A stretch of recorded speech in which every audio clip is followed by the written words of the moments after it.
Yo, it's your boy Ryan, Northwest Sports Fanatics, back at you with a new video. Today is Wednesday, April 23rd, 2025, with your boy Ryan and the Northwest Sports Fanatics. Make sure you guys subscribe to the channel. Smash that like button either now or on your way out. Donate to your boy if you can. Cash App $ ORIONNWSF or the YouTube Super Chat right here. We got some MLB action this Wednesday evening. The Seattle Mariners versus the Boston Red Sox. First pitch is going to be here in roughly 5 minutes. So let's cue up the music, take a look at the thumb, and I'll get into the starting lineups. Let's go, M's.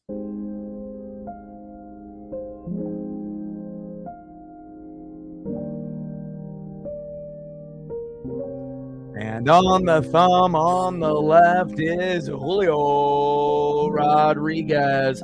And on the right, left fielder, leadoff hitter, stud, Jarren Duran. Now let's get into the starting lineups here first for the visiting Seattle Mariners. Leading off for the Mariners, playing right field tonight, it's Demo Dylan Moore. Batting second, playing center field, Julio Rodriguez. Batting third, catching today for Seattle, big dumper, Cal Raleigh. Batting cleanup, batting fourth, left fielder, Randy Arozarena. Batting fifth, DHing today for the Mariners, Mitch Garver. Batting sixth, playing first base, Donovan Solano. Batting seventh, playing third base for the Mariners, Ben Williamson. Batting eighth, playing second base, Leo Rivas. And batting ninth, playing shortstop for the Mariners, J.B. Crawford. And on the mound for the Mariners with an 0-2 record, ERA of 12.71, but it was 81 last game, so he's brought that down considerably, Emerson Hancock. So for us to be able to compete today against the Red Sox, we're going to have to get 5 to 6 runs, 7 to 10 hits. Hopefully we can do that here tonight. We got Brian Wu and Crochet on the mound tomorrow early at 10:30 a.m. We'll be doing that as well. And we have to find a way to win this so we don't get swept. Now let's get into the starting lineups here for the home Boston Red Sox. Leading off for the Red Sox in left field, Jarren Duran. Batting second, DHing for Boston, Rafael Devers. Batting third from the Astros in the offseason, third baseman, Alex Bregman. Batting cleanup, batting fourth, right fielder, Wilyer Abreu. Batting fifth, playing shortstop for the Red Sox, Trevor Story. Batting sixth with that big homer last night that propelled the Red Sox to the win, first baseman Tristan Casas. Batting seventh, playing second base tonight, Romy Gonzalez. Batting eighth, catching today for the Red Sox, Blake Sabol. And batting ninth, playing center field, Sedan Rafaela. And on the mound for the Red Sox with an 0-2 record, ERA of 3.63, Sean Newcomb. And we'll be shooting for 20 likes within the first hour, 30 to 50 if we hit that algorithm, and obviously 100 in the donos on every single screen. Daniel in the building, what's good? Natman in the building, what's good?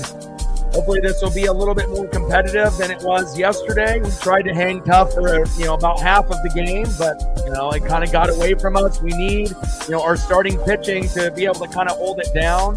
And unfortunately, our starting pitching has been a little bit of a weakness this year. Normally, it's really, one of the assets to the team.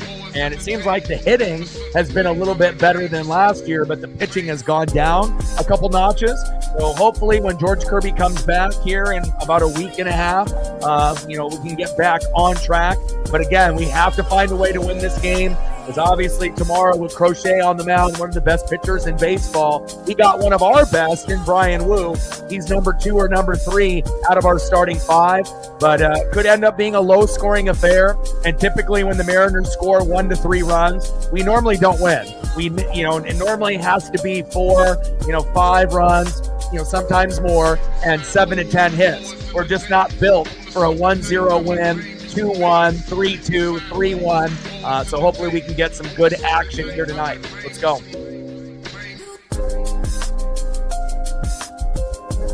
Yes, Newcomb. And leading it off for the Mariners, right fielder Dylan Moore. Batting second, center fielder Julio Rodriguez. And batting third, big dumper Cal Raleigh. And like I mentioned earlier, on the mound, 0-2 record, ERA of 3.63, Sean Newcomb.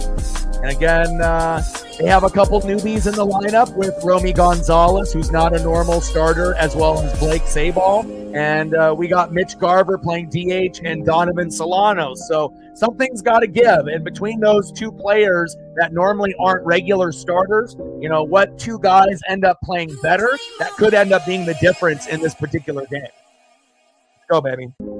Got to find a way to win. And then tomorrow we'll be streaming early, 10:30 a.m. Pacific time, and that'll be with Wu versus Crochet, one of the better matchups of the year in the MLB. And then I'll get a couple hours of a break, and then we're going to be doing the NFL draft day number 1, and that'll be at 5 o'clock Pacific, I believe. And we'll be doing that for 3-4 hours, from like 5 to 8 or 5 to 9, however long that it goes. So, and then depending on the numbers on that particular stream, then we'll decide if we're going to do, the NFL draft night number 2 for rounds 2 and 3.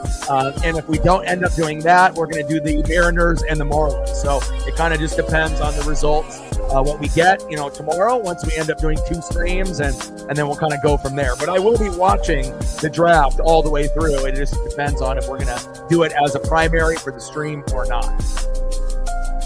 First pitch, outside to Demo, 1-0 count. Let's go, baby.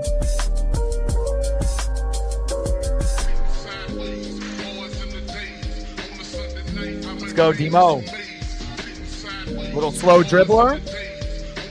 Throw to first. Easy first out there for the Red Sox, 1 away. Next up for the Mariners, center fielder Julio Rodriguez.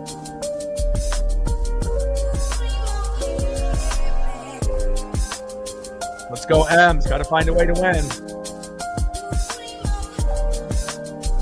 And it's been a minute. At some point in this series, hopefully Julio can go yard. Super aggressive in the box. First pitch.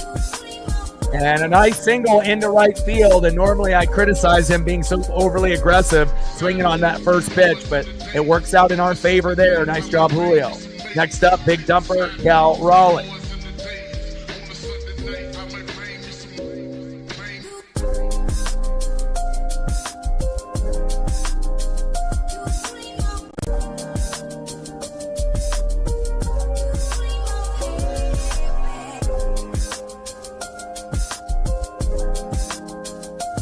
First pitch is low and inside, 1-0 count.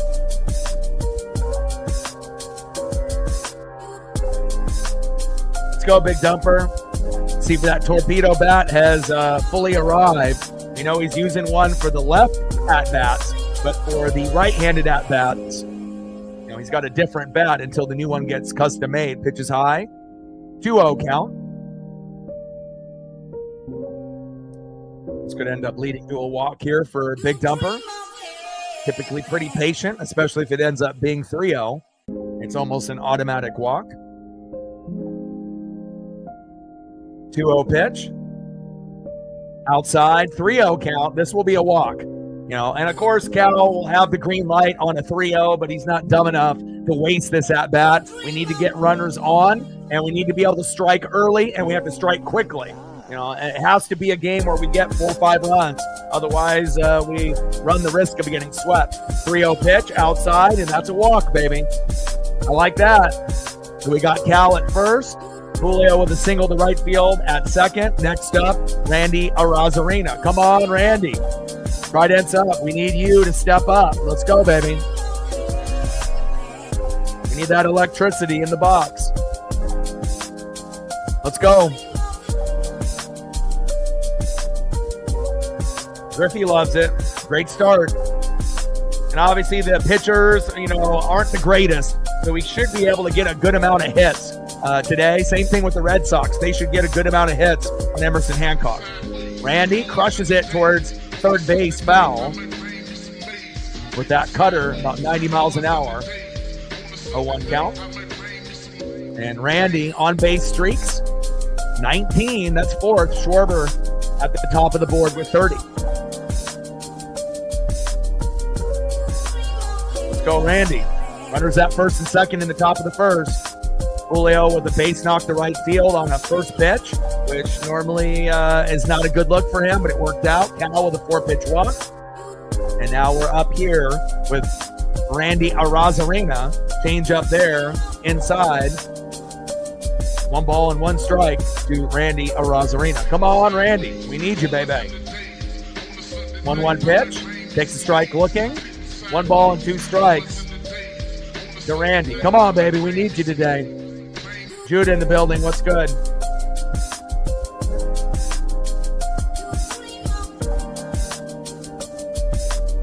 Let's go.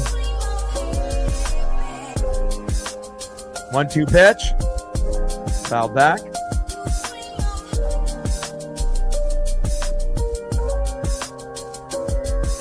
And I don't really like the fact that we got Garver and Solano playing, so that'll be a huge advantage for Boston.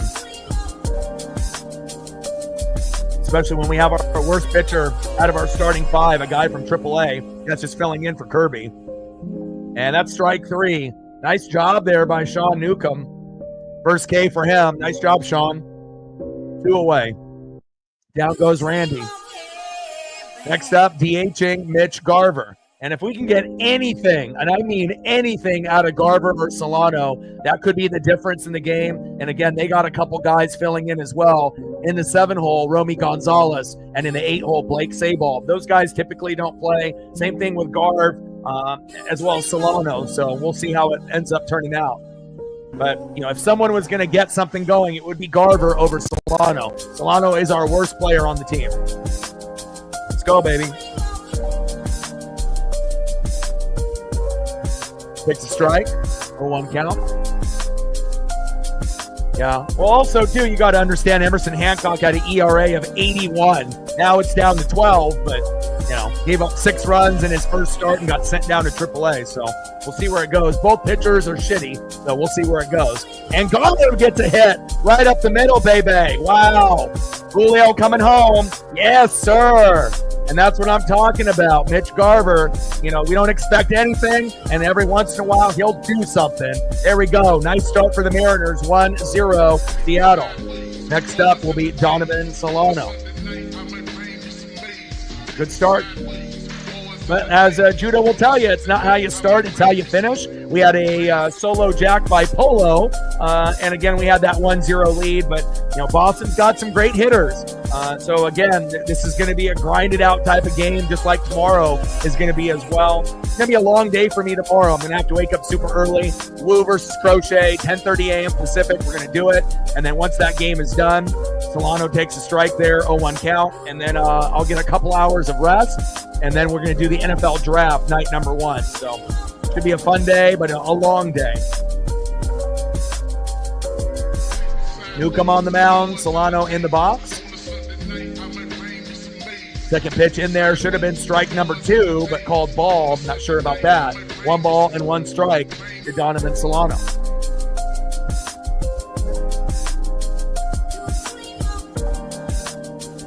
Pitches outside. 2 balls and 1 strike.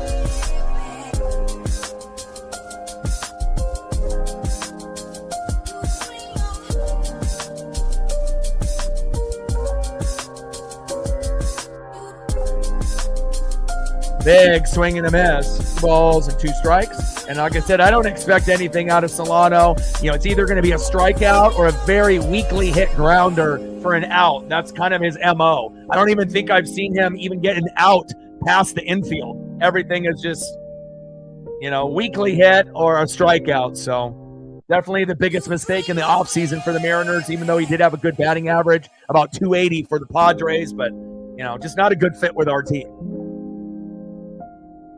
How's that one off? 2 balls and 2 strikes from Newcomb to Donovan Solano. 2-2 pitch. Got him. My ESP is strong, baby. Nice job, Sean Newcomb, even though he got roughed up in his last starts. 2 Ks right out of the gate. So I know you'll take that if you're a Red Sox fan, even though we did get the RBI and it's a 1-0 lead. Let's see where Newcomb can go moving forward. And let's see who's up next here for the Boston Red Sox. Leading off in the bottom of the first, left fielder Jarren Duran, my favorite player on the Red Sox. Batting second, DHing Rafael Devin. And batting third baseman Alex Bregman. And, it's crazy. I already ended up making the original thumbnail that had a different image of Devers and Julio, but I decided to kind of dig a little bit and see if I could create a new one, even though I already had one finished. And I ended up creating and getting that image of Duran here on the right and paired it up with the Julio image that I already had on the left, and turned out pretty fucking sweet. And now we have a Duran image that we can use for future Red Sox streams when they play the Mariners. Let's go. Turned out good. And on the mound for the Mariners, 0-2 record, ERA of 12.71, but it was 81. So again, drastically improved, but still a liability on our team. Plus, I wanted to give you guys something rather than Devers, because I've had those, kind of synced up. And, I want to be able to have some, different players, in there for you guys. Because it's not just for me. It's for, the fans and for the people that are looking for my streams. And, I want to try to, use different images as often as I can. Depending on if I'm pressed for time, I try to create new ones. And sometimes it's easy, and I can get a new image created for a thumb, sometimes in 5 to 10 minutes. But others, it'll take like a half hour, to line it up correctly. So sometimes even longer. So I'm happy with how it turned out. Leading off, Jarren Duran. Absolute stud. Like, sub, donate, comment, share. If you haven't smashed that like button yet, please do. And if we have someone that can keep track of that in the room, one of the mods or one of the regulars, that would be greatly appreciated. And where are we at right now? We're almost already at 10, so that's a good sign. We're at 8. 2 more to get to 10, 12 more to 20. Now, obviously, we shoot for 100 in the donos on every single stream. First pitch with a strike looking to Duran, 0-1 count. That one foul behind the plate, behind the count 0-2. And we'll have a chance for a strikeout here on Duran. Any player that gets in an 0-2 count, there's a very high probability of them striking out. But the thing about Duran that I really like is he grinds out his at-bats, and normally he's not going to be out in 3 pitches. It's going to take 4 minimum, sometimes all the way up to 9, 10, 11. He really does grind out his at-bats most of the time. Pitch is outside, 1 ball and 2 strikes. From Hancock to your guy, Jarren Duran. Would love for him to be on the Mariners. Absolute stud. And a big swing and a miss. First punch out for Hancock, who's not a very good pitcher. So to get a punch out early against one of their best players, a good sign possibly for Emerson moving forward. And obviously we saw Sean Newcomb with 2 Ks, even though he did give up the RBI. We might end up getting, 6-7 Ks out of each guy, which would be good for both of those guys' confidence moving forward. Next up, DHing Rafael Devins. First pitch, big swing and a miss. And Hancock seems like he's in the zone early. And a lot of times he's very wild and shaky. So this is kind of a good thing to see for us, even though Kirby is very close to coming back. And then Hancock will go down to AAA when that happens. Strike swinging there. Wow, behind in the count 0-2 on Devers. Surprising. Wow. Sinker, changeup, four-seam slider, and sweeper. So Hancock, former first-rounder from Georgia. So, again, he hasn't really lived up to the, draft position yet, but we'll see what happens here. 0-2 pitch, pitches inside. 1 ball and 2 strikes from Hancock to Devis.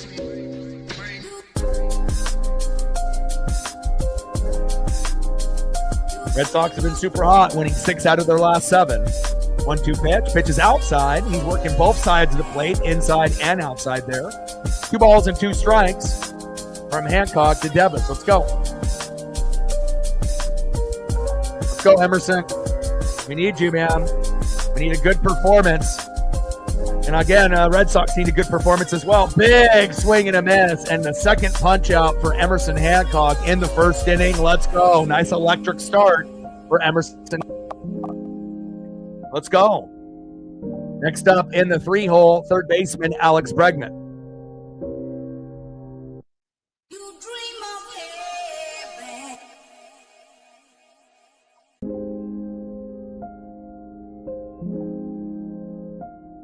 First pitch is outside, 1-0 count from Hancock to Bregman. And you can never count out Bregman at any given moment. He can end up hitting you with that crucial RBI single to win the game, or end up getting you a big 2-run or 3-run blast and, put the team on his shoulders, just like he did for the Astros for many years. Takes a strike looking, 1 ball and 1 strike from Alex Bregman. 3.02 average, 4 homers, 19 ribbies. A man of consistency, to say the least. Pitch is in there, in the zone, on the line. 1 ball and 2 strikes from Hancock to Bregman.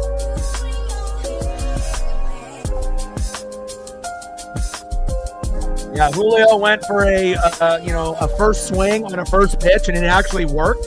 Ended up getting a single to right field. Cal got walked with a 4-pitch walk. And then, believe it or not, Anna, Mitch Garver, who's playing today with Solano, and that's usually, oh my God, no. But Garver ended up getting a single right up the middle and ended up getting the RBI to give us the 1-0 lead. So Garver will help us as an asset. It's really that Solano is the weakest link. He's the weakest link on the team by far. Pitches outside, 3 balls and 2 strikes to Bregman. And it's not how you start, it's how you finish, and we have to find a way to score probably 5 runs, 7 to 10 hits today, because again, it's going to be Crochet on the mound for the Red Sox, one of the best in MLB, and we get one of our best in Brian Wu, and Bregman all the way back to the left field wall, and that's going to be a stand-up double from Alex Bregman. Nice hit.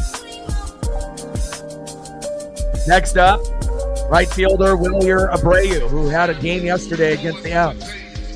Let's go Hancock. Hancock's already got 2 Ks in the first inning. Same thing, with Sean Newcomb. Both guys don't have a win yet. Both are 0-2. Newcomb's ERA is 3.63. Hancock is 12.71. But it was at 81 for his first game when he gave up the 6 runs in the first inning in his first start, and we sent him down to AAA. So, it's a lot better from 81 to 12, and eventually it'll go down to like 5. But it's still not going to be good enough to be on this team once Kirby comes back.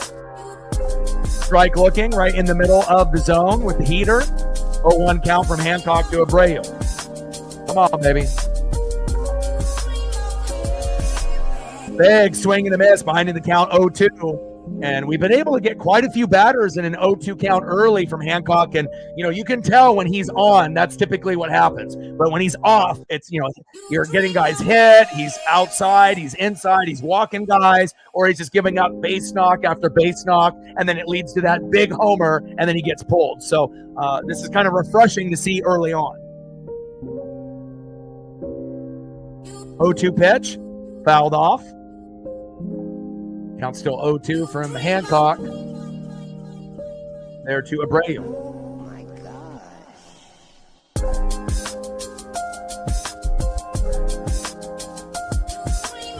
Captain in the building. What's good?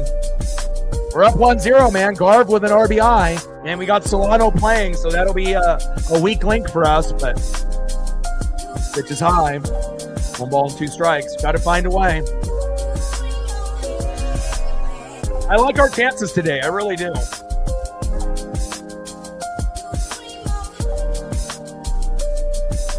pitchers, may end up doing a little bit better than expected. Because I think both pitchers are assuming, and most fans are assuming, that each guy is going to give up like 4 or 5 runs. So, as long as the hits are there for both teams, anything can happen. And Willie Abreu pops out. End of the first inning, Mariners with a 1-0 lead. Let's go. And who would have thought? Mitch Garver, the hero so far, will take it. Nice job. And he's DHing. He's not catching. Thank God. I'd rather have him DH than catch. We want to make sure that Hancock, has someone to be able to give him his confidence with Cal.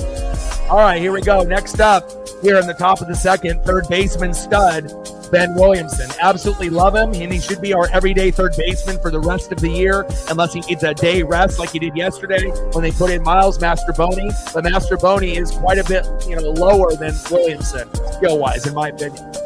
Batting second in the 8-hole, second baseman, Leo Rivas. Love this kid. He's really smart, got good baseball IQ. He's fast on the bags. Could be an asset for us here today. And batting third, a guy that's actually been turning the corner a little bit, J.P. Crawford. He struggled early in the season. He was getting walked quite a bit. But again, over his last 10 games, right, Crawford's batting .333, 6 runs, 2 doubles, 6 RBIs, and 5 walks. So, believe it or not, even though JP's averages, isn't the greatest overall, as of late, he's been good. So that's a good sign for us, for JP. And then obviously on the mound for the Red Sox, 0-2 record, 3.63 ERA, John Newcomb. Let's go Mariners. Like, sub, donate, comment, share. If you haven't smashed that like button yet, please do. Help us get to 20 within the first hour. And Captain's getting us started with the good mojo. I appreciate you. Stacks on stacks. Racks on racks. A little Cactus Jack. Bang, bang. Appreciate you, my guy. Way to start it off. We're at 10, 90 to go. What do you want to do for photos, my guy? I got you.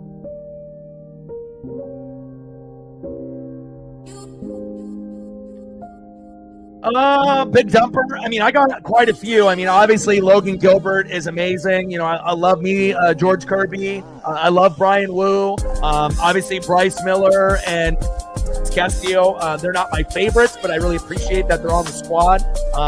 Julio frustrates the hell out of me, but I still really do love him. And he is a special player. The way that Polo has been playing and Demo, it's been a refreshing, thing to see. I love me some Victor Robles, but that's a tough question. I don't know if I have just like one favorite player, but because I already was big on Cal, in his rookie year, because I ended up, buying an autographed rookie card that was non-graded on eBay. I've never done that before. If I ever buy a rookie card that's autographed as Demo, no. Oh, baby. Nice little base knock there by Ben Williamson. Let's go, baby. But, I ended up buying that, as soon as he ended up hitting that home run against the Athletics that put us in the postseason, I was already sold that this guy could end up being a top 5 catcher in baseball. And maybe one day, top 3 or maybe even number 1 overall. Still one of my favorite cards, even though I have Julio autograph rookies as well. But yeah, I would probably say, Cal Raleigh is my number 1. Nice start for Ben Williamson. Absolute stud. And it shows you how deep our farm is, because Williamson was a guy that we didn't even really talk about or mention. And we got another 10 guys in the farm that could come up in the next 3 years. This team is going to be deadly. Next up is Leo Rivas. First pitch, inside, 1-0 count. Bunt attempt. And I'm telling you, we need to bunt, right? Bunting, with Rivas and Crawford, we got guys that can do it. We haven't been doing it as often. But if you bunt 1 to 4 times a game, again, it's going to be hard for those pitchers to defend it. And sometimes the third baseman will bobble it. Bunt, here we go. Go, go, go. Yes! That's what I'm talking about. And again, the pitcher dives for it. You get another infielder diving for it. Flip to first, a little late. And sometimes when the throw is really wild, a bunt can learn. A bunt can, lean in and turn into a double rather than a single. Rivas with the good speed, great strategy right there early on. Now we got guys at first and second with no outs with J.P. Crawford up next. Let's go. I love this strategy early on. Let's go.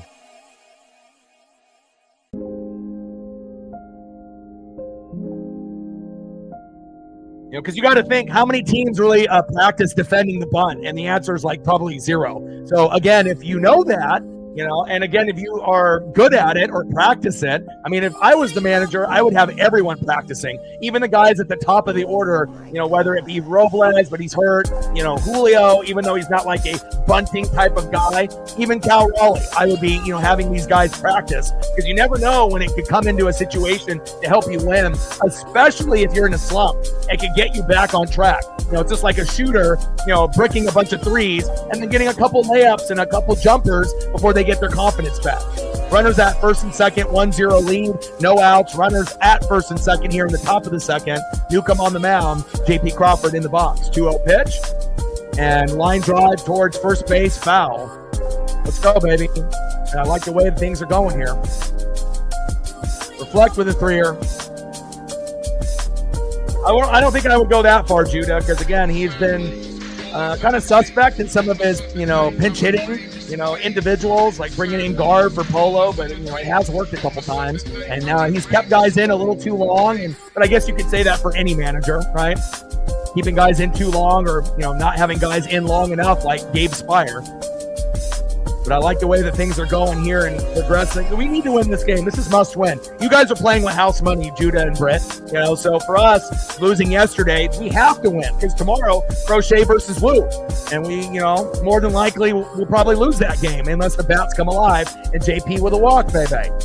Here we go. And JP, like I mentioned, is starting to turn the curve a little bit. Last 10 games, batting .333, 6 runs, 2 doubles, 6 RBIs, and 5 walks, baby. Let's go.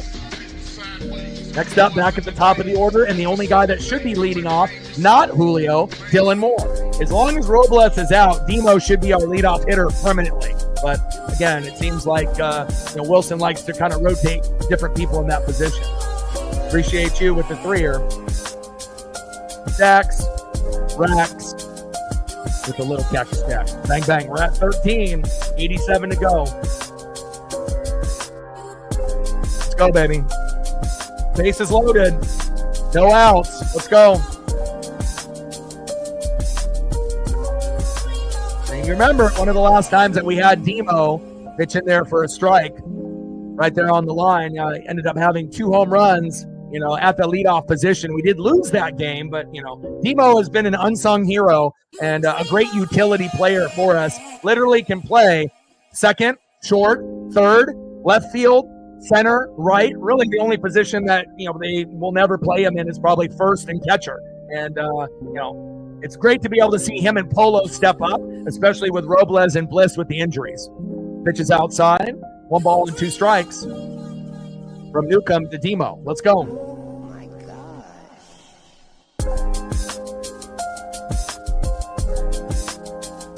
Versus left-handed hitters, he's batting .409. Is that good? 9 for 22. Check swing. Did he go? 2 balls and 2 strikes. Come on, baby.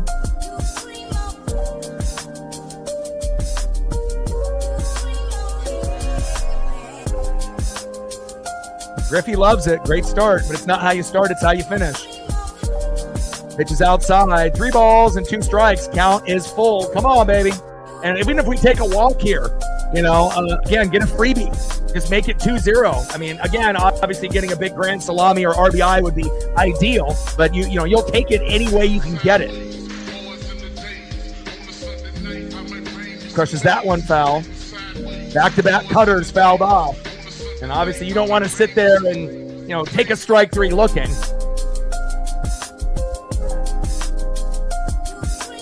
And both of those pitches would have been strike 3 if Demo didn't swing. So 37 pitches already early on for Newcomb. We like that. Let's go. Let's go, M's. Count is full. Top of the second. Bases loaded. Oh, it's in play. And he's lined out. Fuck. Right into the double play. Damn it. And that shit happens sometimes when you have bases loaded or, runners at first and second. 2 outs. Okay, Demo, we still love you. Next up, center fielder Julio Rodriguez. First pitch is a slurve with a strike looking. 0-1 count. And that's a new pitch that you're going to start seeing a little bit more. Slider curve called a slurve. Second pitch fouled off behind an count 0-2, and we know what happens typically when Julio gets in an 0-2. It's typically a strikeout, ground out, or pop-up, but he was aggressive on his first at-bat and ended up getting a single into right field, so maybe today will be a little bit different. Maybe Julio can be a hero today.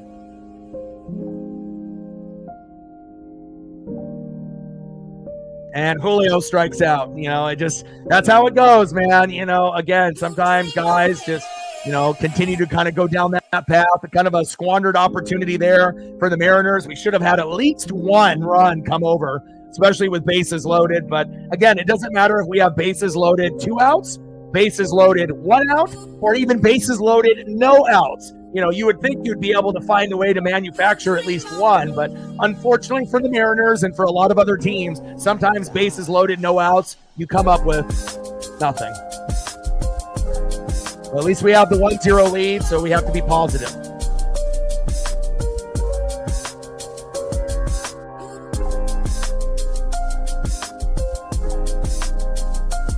It would have been, good for, Julio at some point and some of these other guys to be able to try to manufacture some bunts rather than guys at the bottom of the order.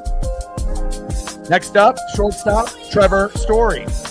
Batting second, first baseman Tristan Casas. And batting third, second baseman Romy Gonzalez. Now, if I'm the manager of this team, what I would do is I would punish Julio and I would put him lower in the batting order, and I would actually bring Ben Williamson up in the order, and I would probably have Ben be hitting in the 2-hole because he's big money, for us. And as long as we got guys like Rivas and Crawford at the bottom, you can kind of manufacture and move guys around, regardless if you have Demo at the top. But if you have Dylan Moore at the 1, Williamson at the 2 or at the 7, you can go either way, and then you can have Cal at the 3, Randy at the 4, and maybe Julio at the 5, and then see how he does there, and then if he does better, then, we can start to put him up a little bit higher, in the order. But I don't like him batting first or second.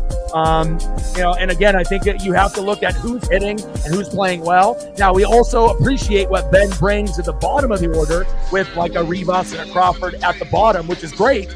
But again, if you were going to swap somebody, Williamson moving up in the order and Julio going down in the order, might be something that Dan Wilson has to consider at some point. And it's nothing against Ben. If anything, he's getting a promotion because he's been doing so well. But for Julio, at some point, you got to learn, and we'll see. But he does have a hit already in the game. It's not like he's 0 for 2. So, all right, let's see who's up next here for the Red Sox. Leading off will be Trevor Story. Emerson Hancock here on the mound. First pitch is a sinker, fouled off, 0-1 count. Change up, fouled off, behind the count now 0-2. Come on, baby.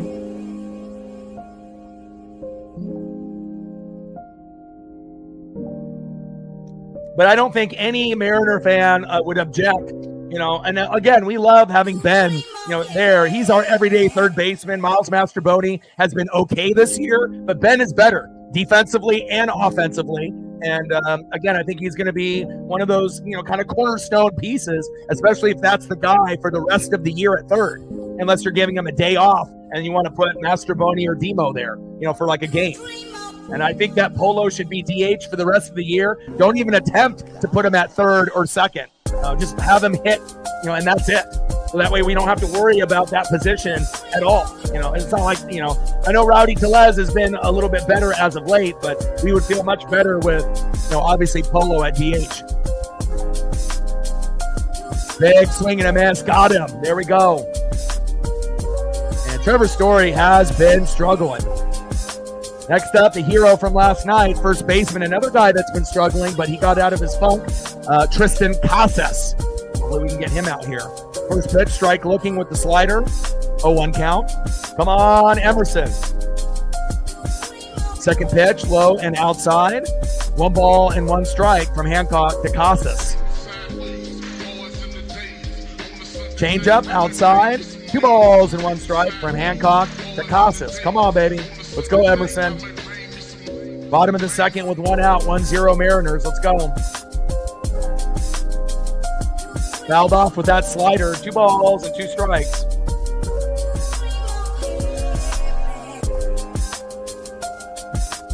All my friends here in Oregon and Washington, they're like all at work right now. They're saying bases loaded, no outs, and we get shit. But, you know, again, it happens, you know, and again, you know, it's not supposed to happen when you have bases loaded, no outs. Sometimes it happens with bases loaded, 2 outs or 1 out, because what happens? A double play, right? Or just like a force out at home. But, you know, sometimes we're not that lucky.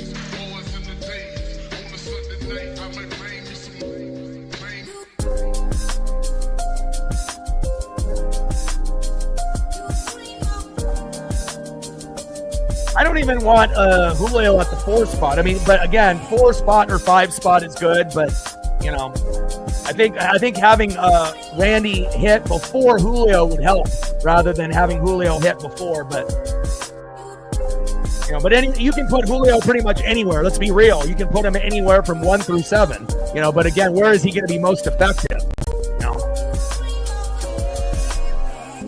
And I think if we want more regular hits at the top of the order, you know, pairing up Demo, Ben Williamson, Cal Raleigh, Randy Arozarena, then Julio, and maybe he can help out the middle of the order. And then once he starts doing well, move him back to the top. I think that would manufacture more runs for us and more hits, you know, instead of just like, oh, we have Dylan Moore up and then Julio gets nothing, you know. Or if Julio's leading off and he gets nothing, you know, it's like you want to, you know, and especially if you start off with like an 8-9-1 order or a 9-1-2 order and JP's up there, you want to make sure that the guys at the top are producing. Big swing and a miss. Oh my God. Come on, Hancock, let's go. But I'm just trying to, you know, think kind of outside the box, you know, and again, you know, we need to bunt more. But again, you know, you can punish a guy and make him understand all the way into right field. There we go. Demo is there. And we get out of the inning. End of the second inning, 1-0, and Mariners. David in the building. What's good? Ooh, you're going to go to the game. Unfortunately, I am not able to go to the game. You know, finances won't allow it, but I am going on the 4th of July to see the Pirates, and me and my best friend Justin are hoping it's going to be Logan Gilbert versus Paul Skeens. That's why we got the tickets. So we're hoping that, but if it ends up not being that, and we get like Brian Wu and some other pitcher on Pittsburgh, so be it. But the goal, you know, is Paul Skeens on the mound, Cal Raleigh in the box, he fouls one off, and I get the ball. You know, that's ultimately my dream, you know, and obviously if there's a chance to get another ball, I would, you know, give it to my best friend. You know, he hasn't got a ball, and he's been to over like 100 Dodger games and Mariner games in his life. And I've been to like, 10 Mariner games, and I've already gotten 3 baseballs. So Kike Hernandez from the Dodgers, Julio Rodriguez in his rookie year, and Aaron Judge when he hit 62 home runs a couple years back in 2022. So I got a pretty good track record. Also with the Portland Beavers, who no longer exist in AAA. That was the affiliate for the Twins when I was a kid, and I got 2 baseballs when I was 10. So I know how to scrap. I'm a honey badger. I'm not going to knock any kids over, but if it's between me and adults, you're not winning. I'm going to get the ball if it's close. And I would love for my best friend to finally have that feeling of getting a ball. But he has got a hot dog from heaven in that promotion, so at least that's something for my buddy Justin. Let's go, baby. Lauren in the building. What's good? But my buddy is going to a game here for his birthday soon. And I'm not sure who he's going to go see. I'm going to ask him right now. Who are you going to see? Like, who are the Mariners playing when you're going? Mariners playing. And he gets to see Logan Gilbert, so that's cool. When you go for your birthday.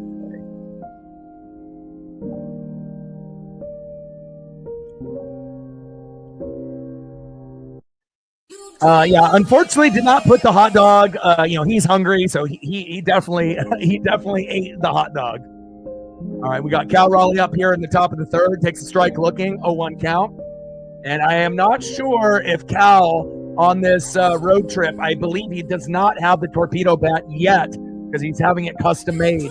And a little bit more top heavy with this bat and a different type of, you know, kind of bottom end, you know, that he's using based off weight and shape. So, you know, he's got the torpedo bat for the left side, right side, he's got a custom one being made. Slur, fouled off, behind in the count 0-2. Come on, Cal. But once he's got the torpedo bat from both sides, you know, things might get a little like electric. like they did when he ended up getting the left-handed torpedo bat, where he hit 3 home runs in the first 3 games, had an off game where he got nothing, and then the next game he hit one from the left in the right, and currently at the top of the big leagues, unless Soderstrom hit a homer today, at the MLB ranks with 9 homers, which would be number 1, unless again, Soderstrom ended up hitting one today, but I haven't checked, so.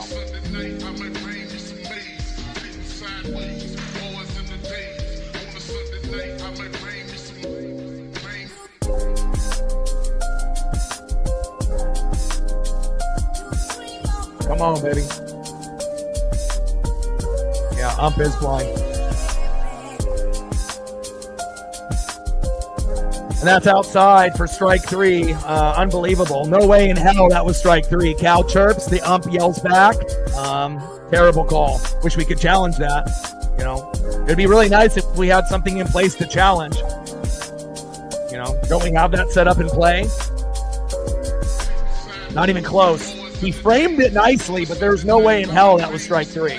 Next up is Randy Arozarena, pitches low and inside, 1-0 count. I mean, what's the whole point of having this, system that we can challenge pitches if no one actually does it? Unless they have, a limit on how many they can do. In play, down the third baseline, go, go, go! And that's a nice single. Blonde frosted tips as the batted helmet comes off for Randy Arozarena. Nice job, Randy. And we're going to need you to play well. Next up, DHing for the Mariners that has an RBI single that got us the 1-0 lead, believe it or not, Mitch Garver.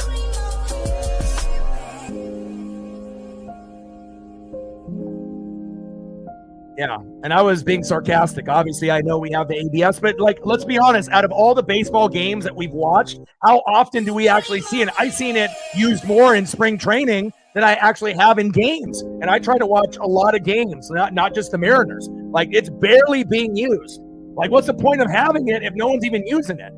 Did they say, you can only use this twice a game because we don't want to slow the game down? Is there a rule on how many times? But it seems like at the times that should, be used, we don't even use it. And it has cost teams victories without using it, for sure, including the Mariners. Strike looking there. And down goes Garver. Come on, Garv.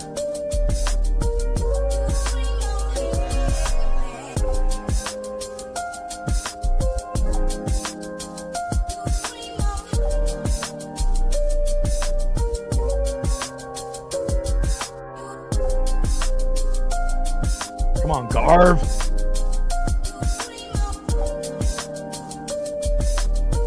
Yeah, this ump is not doing us any favors. Strike looking. 0-1 count. With Donovan Solano. Send him down to AAA. Bring up Tyler Locklear. I guarantee Locklear will be an asset and help us. Unless there's someone else they have in mind. Strike swinging with the slurve. Finding the count 0-2. And I haven't even seen Solano hit a baseball past the infield. It's either a strikeout or a weakly hit ball. Literally, I've never seen him hit anything into right field, center, left. It's always just this little dinky hit, or a strikeout. And there you go. Solano strikes out looking. Bring up Tyler Locklear. Right? Ty France clone. Come on. This ain't it. And again, if you're worried about the money that you paid, sometimes you just have to realize you fucked up and you made a mistake, and it's just not a good fit. And and we have a guy down in the farm system that will do a better job. I mean, if you can believe in Ben Williamson, let's take a crack at bringing Tyler Locklear back. He actually played okay, for us. Was there games where he kind of sucked? Yeah, but there was also games where he played decent, And I would rather have him at first base, so he's going to go see Miami coming up then.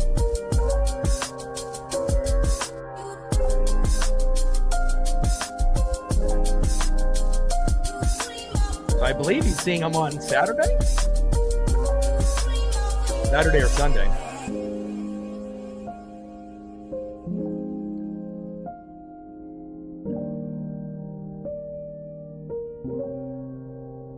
All right, let's see who's up next here in the bottom of the third, 1-0 Mariners. Next up, catcher Blake Sabol, not a regular, obviously, for the Red Sox. Batting second in the 9-hole, center fielder Cedric Rafaela. And back at the top of the order, one of my favorite players on the Red Sox, left fielder Jarren Duran, 0 for 1 with a K. And I got him on the thumb. Come on, Ems, let's go. Oh my God.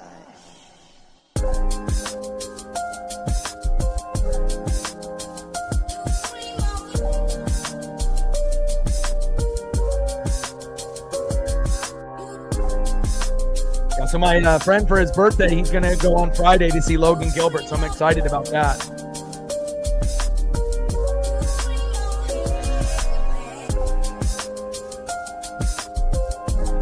Well, I mean, we are technically, only 23 games in, and we play 162.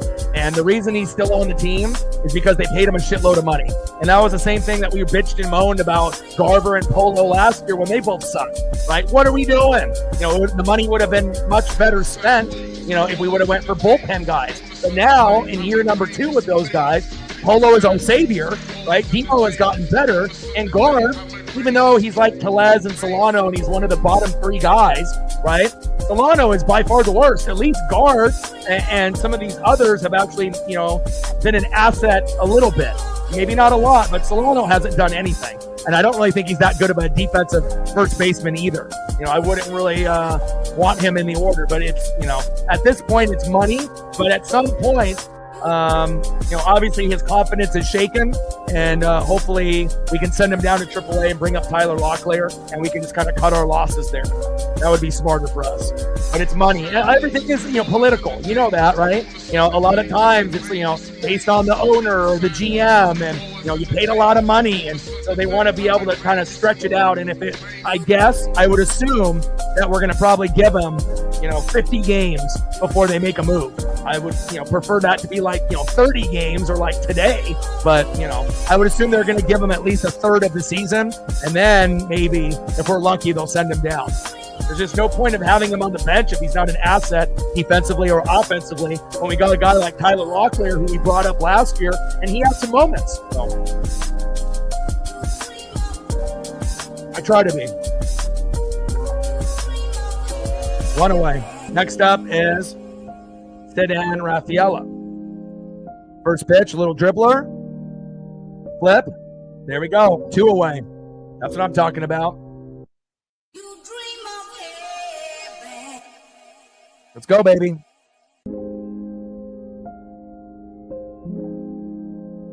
It's 1 away. 0-2 count to Rafaela after we got Sabol. Come on, baby.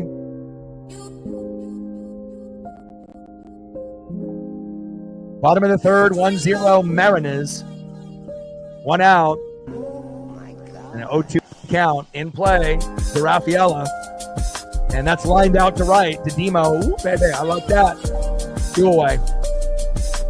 Next up, left fielder Jarren Duran, 0 for 1 with a K.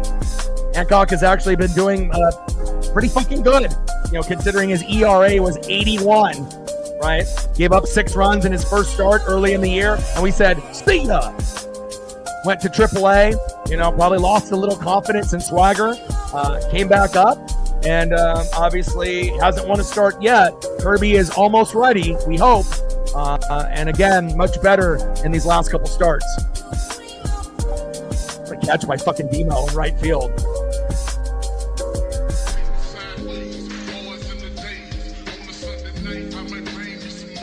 And in play after a 1-0 count, a nice single there by Duran. I mean, we've been sending guys down left and right in the pen.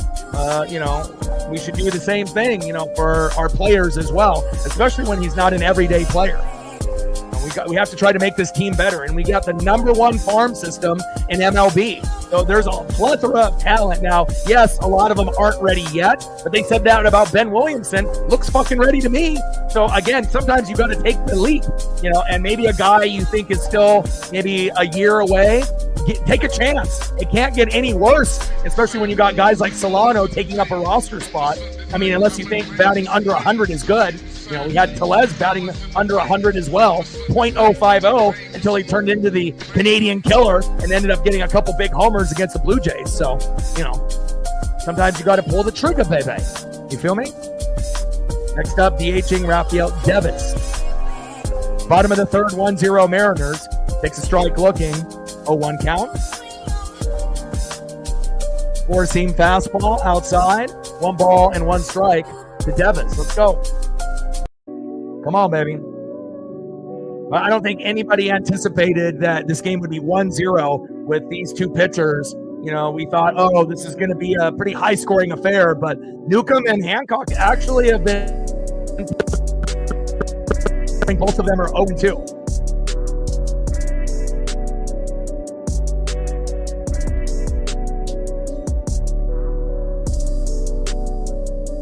Sarah in the building. What's good? Takes a strike looking. 1 ball and 2 strikes from Hancock to Devers. Four-seam fastball outside, fouled off. 1 ball and 2 strikes. Get him, baby. Smoke him. Let's get this punch out. Yeah, Mongo McMichael has been battling the sickness for a long, long time. So we kind of had a feeling at some point that, his time would be coming to an end. Got a lot of memories, in WCW as well as the Bears. The Bears. Fouled off. Devers working the count. Still 1 ball and 2 strikes. Bottom of the third, runner at first with 2 outs. Come on, baby. Like, sub, donate, comment, share. If you haven't smashed that like button yet, please do. I don't know what we're at, but Captain will probably let us know, or someone in the room, one of the mods. Hopefully we're close to 20 so we can hit that algorithm. And then once we hit 20, we'll shoot for 30. And obviously 100 in the donos on every stream. We're at, I believe, 1387 to go.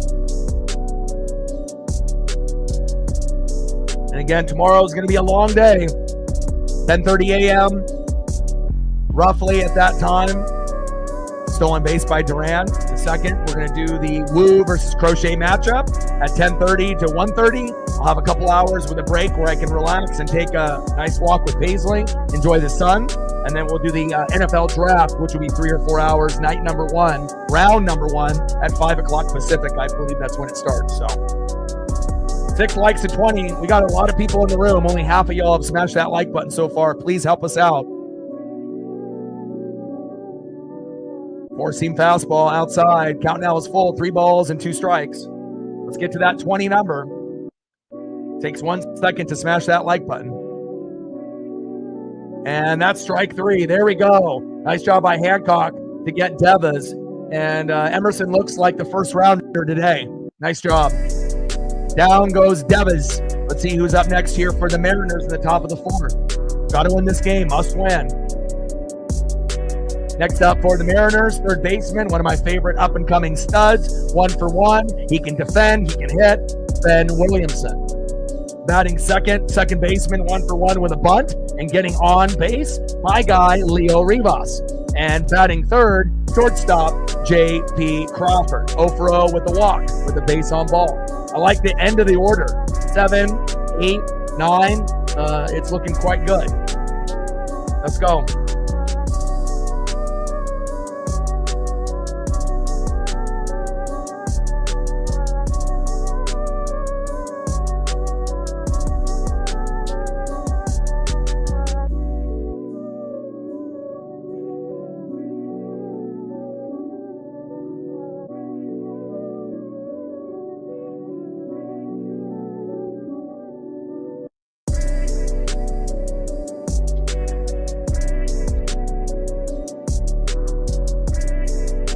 All right, we hit 20. Thank you for the people that were in the room. I know sometimes we get distracted with the game or me calling the game. Now we're at 21. Now we only need 9 more to get to 30. Thank you, guys. I appreciate you. And shout out to all the new subs on the channel. It actually kind of goes over a lot of the new subs that we've acquired, not only within the last couple days, within the last couple weeks, couple months, and in 2025.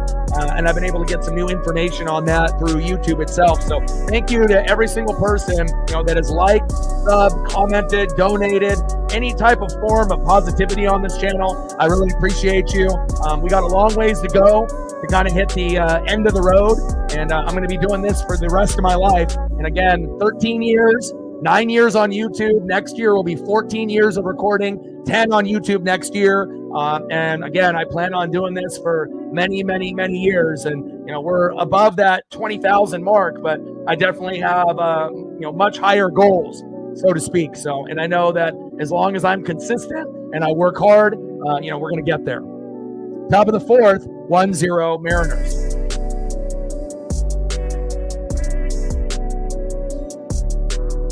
Well, the player doesn't really have a choice. If the team sends a player down, that's where you go. You know, I mean, I guess if you get a lot of pushback, then you can cut them. But based on all the money that we paid, you know, I don't think it would get to that point. So, I think he realizes that, you know, he obviously isn't very good. You know, he doesn't get a whole lot of opportunities either. So we're not really helping him out. You know, he doesn't deserve to be an everyday player. But earlier in the season, we could have given him more at bats, you know, but, you know, it is what it is. Williamson with a single. I'm telling you, this is our best prospect at third base since Eugenio Suarez. Ben Williamson is a fucking stud on defense and offense.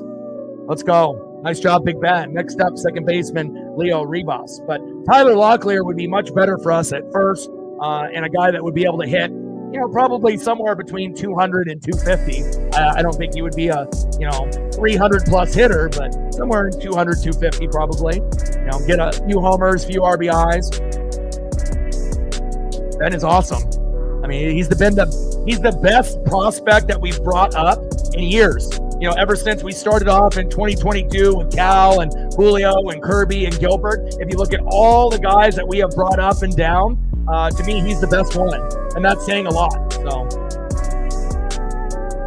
and then we got another 10 guys in the farm. Some of them are pitchers, infielders, backup, you know, catcher like Harry Ford, you know, Bellman Celestin, you know, Lazaro Montes, Cole Young, Colt Emerson. I mean, we got so much talent in the farm. At some point, half of the team is going to be farm guys, and half of the team is going to be the best players. And then we have to find that right mix. And once we do, you know, we might end up making that really, really deep run that all us Mariner fans have been wanting. And obviously, some might end up getting traded, you know, to other teams, but we'll see where it goes. Top of the fourth, Williamson with that single into left, no outs. Next up is Leo Rivas with the count full, 3 balls and 2 strikes. Let's go, Leo. And I really like that he dropped that bunt down on that first at bat. We need that.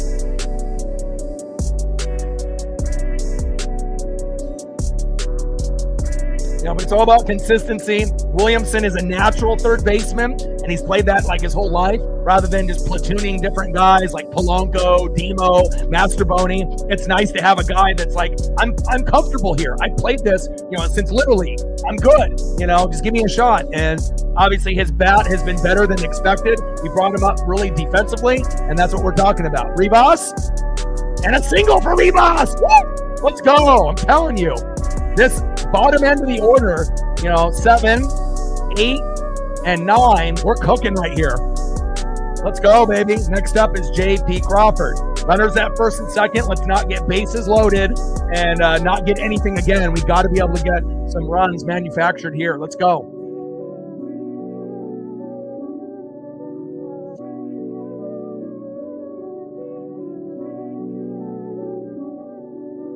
Try dance out, baby.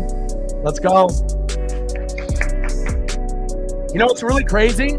We don't strike out anymore. You know, we're not like the shitty hitting team anymore, right? If anything, our hitting is drastically improved. We're, you know, stealing bags at a record pace, but our starting pitching is like kind of going down. So instead of being like top 3, you know, pitching staff, we might have the names, but as far as the numbers, we're not playing like it. You know, those guys are playing like middle of the pack, like 15th, you know, 16th, something of that nature. So, you know, and hopefully the pitching will get back to where it was and the hitting will stay the same.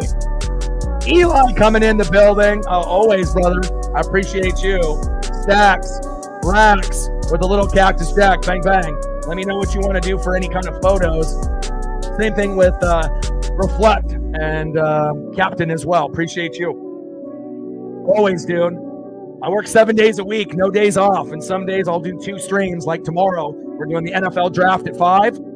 and I'm doing the Mariner game at 10:30. So my voice will get raspy, and there is going to be a time where I will have to take a break. But I'm going to grind as much as I can. And we've only missed one Mariner game so far. So my goal to hit 150 plus games out of 162 will happen, and no one else is going to have that dedication. Right down the middle to JP. 2 balls and 2 strikes. Runners at first and second. 1-0 Mariners. Appreciate you, Eli. Stud. In play. Let's go! Back. See ya! JP Crawford stays hot. 3-run jack. 4-0 Mariners. Woo! Let's go! That's what I'm talking about, baby. Eli's got that good luck. Eli comes in and drops the 20, and then we hit a 3-run jack a minute later. My dude, let's go. Way to bring the electricity. Back. See ya! Let's go, baby. We love it. Thank you, Eli. Thank you, Captain. Thank you, Reflect. Let's go. And thank you, J.P. Crawford. Boston fans, not looking too happy tonight, but you got the win yesterday. It's our time. Let's go. Next up, right fielder Dylan Moore. Let's go. And I read you off the stats for JP. He's been hot, and then he gets that homer, baby. We've been waiting.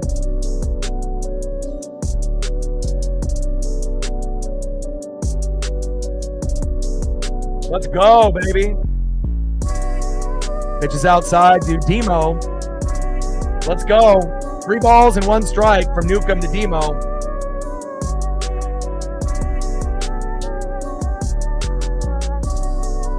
Been waiting for JP. You got to get that batting average up, but he was able.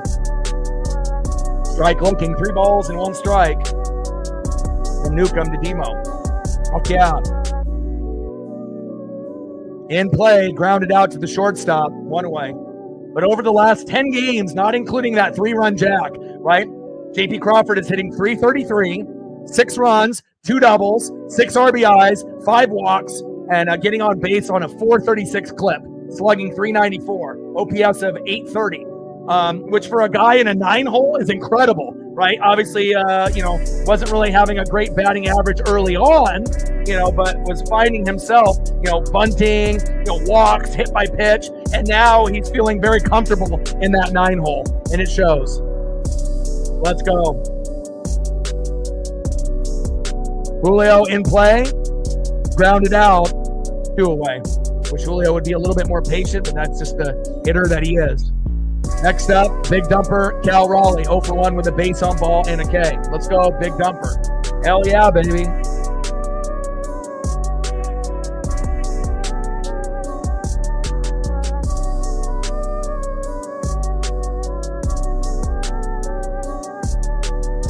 Fouled that one off, 0-1 count. Let's go, baby.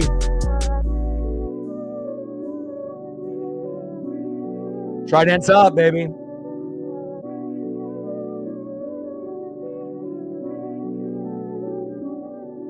Yeah, they don't have a whole lot of him yet, but I can scoop up a few.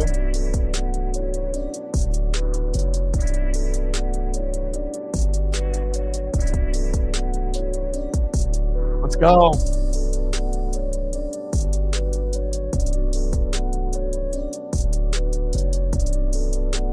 Curve, foul back, finding the count 0-2.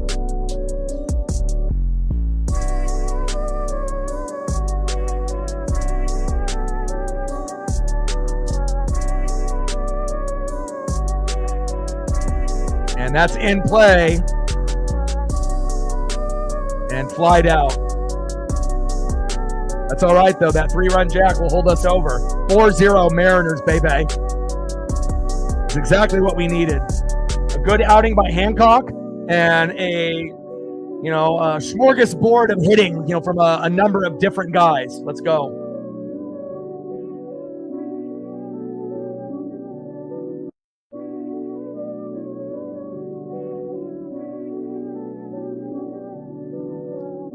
But I'm telling you, this guy is such an asset for us. Best third baseman since Eugenio Suarez. And he might not have the power to hit 30 to 40 home runs a year, but he could definitely get, probably 15 to 20 at some point if he plays, every fucking day. Maybe even over 20. But I love his defense and a good contact singles hitter.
Go.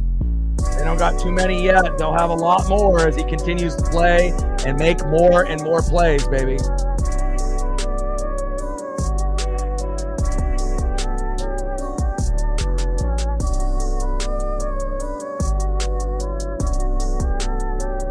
First pitch to Bregman in there for a strike looking. 0-1 count. Nice job, Ben. Takes a sinker inside. 1 ball and 1 strike from Hancock to Bregman. Bottom of the fourth, 4-0 Mariners.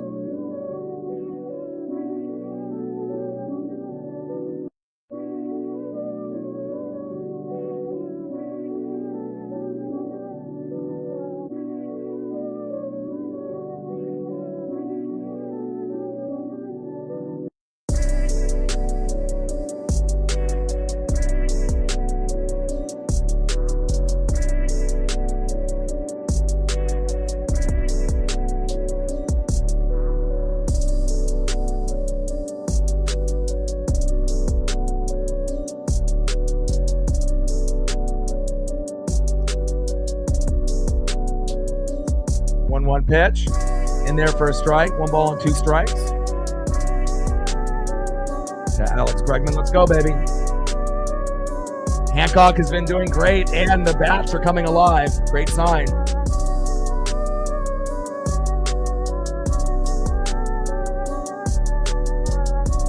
Got him. Nice job. Next up is Wilyer Abreu. Fouls that one off.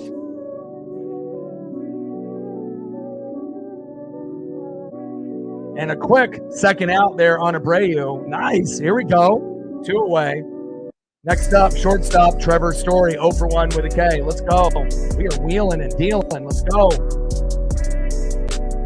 Yeah, it's pretty rare to see some of the guys like Duran, Devers, and Bregman, kind of struggling. Abreu struggling against Hancock. I mean, he's actually looking like the first rounder that we drafted him to be, instead of looking like a guy that's, not ready yet. Takes a strike looking. Story. 0-1 count. Let's go.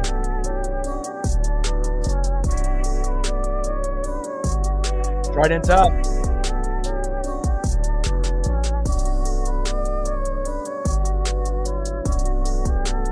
Strike swinging. Behind in the count. 0-2 to Story. This should be a strikeout.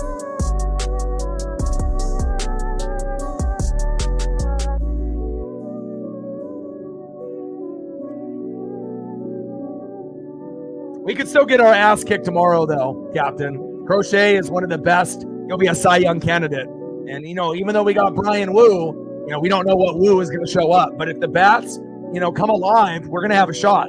But, we'll see if it ends up being like a 3-1 kind of game, with both pitchers really wheeling and dealing. And some bullpen is going to fuck up. If not, ours, maybe theirs, or both.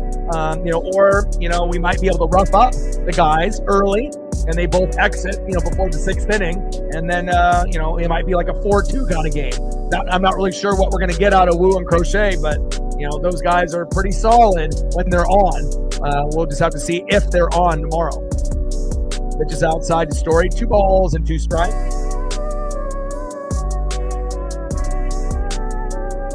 But if we can carry over this Uncle Mo and this momentum into tomorrow, yeah, we're going to have a shot tomorrow, even with Crochet on the mound.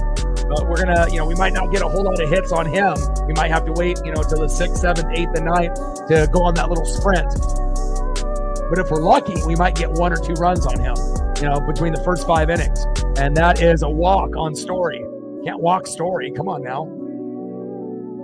Story to first. Bottom of the 4th with 2 outs, 4-0 Mariners. Next up, first baseman Tristan Casas. Nice drop, Hancock. Let's go.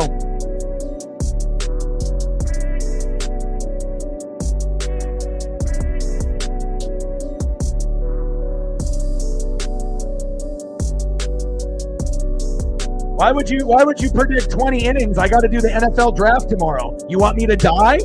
Is that what it is? Cole doesn't care about my health. He just wants me to have a 7-hour stream and then no rest, and then do the NFL draft after that for another stream for 4 or 5 hours. I need to be able to live, my guy. I don't need a 20-inning game, okay? We already had back-to-back 4-hour streams with the Blue Jays and then WrestleMania, and that almost ended me, okay? Sitting in a chair for 8 hours streaming, talking nonstop, doing the work of 2 people, not many people can do that. Now, I would like to be able to spend time with my pup and not die, okay? 20 innings, no thank you. I wouldn't wish 20 innings on even my worst enemy. Come on, dude. Bottom of the 4th, 4-0 Mariners, runner at first. Hancock on the mound, Casas in the box. Takes a strike looking, 2 balls and 1 strike from Hancock to Casas. I know you were joking. 20 is a little ridiculous. Even when it goes 12 or 13, it's too long. It's one thing to watch it and go that long, but not to work it.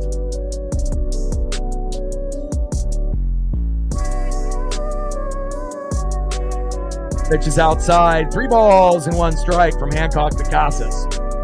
Matt in the building. What's good? And another walk. Holy hell. Come on now. Hancock losing a little bit of that motion and losing a little bit of that momentum. Next up, second baseman Romy Gonzalez.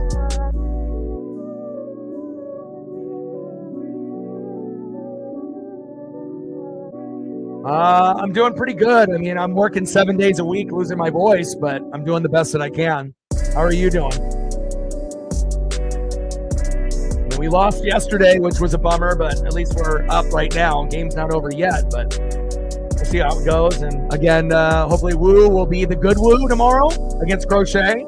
And I'm excited for the NFL draft, even though I do think this is one of the lower drafts in the last few years. There's still going to be some amazing talent. There'll be some trades and some excitement.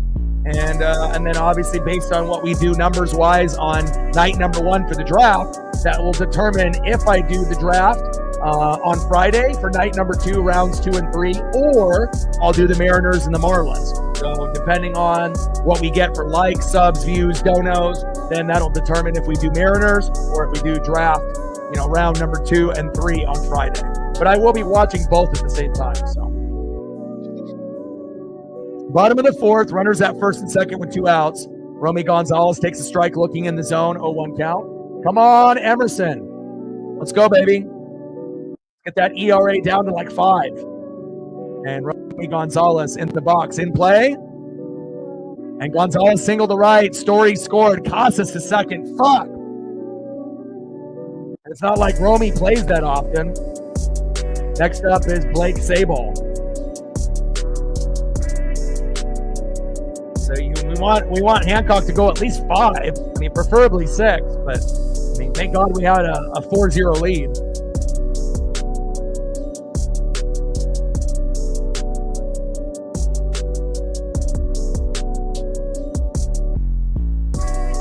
Have you been eating better? Have you been exercising? Are you still drinking too much energy drinks? You know, I feel like people that drink too much energy drinks or too much coffee, that's going to be bad for your health. It'll lead to headaches. You won't get enough sleep. You know, and then if that happens, you're probably not eating right or working out on a good regimen. You know, so sometimes it's just those minor adjustments to your daily routine to get back on track.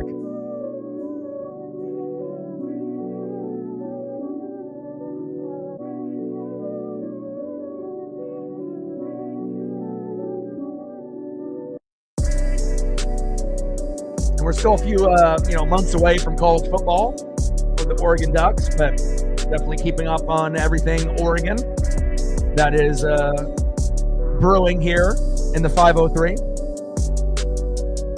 Strike looking. Got him. There we go. Down goes Sable.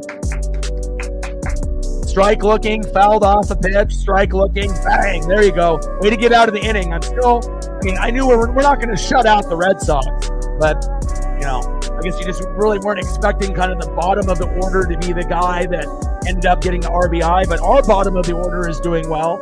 So there you go. 4-1 Mariners toward the top of the fifth.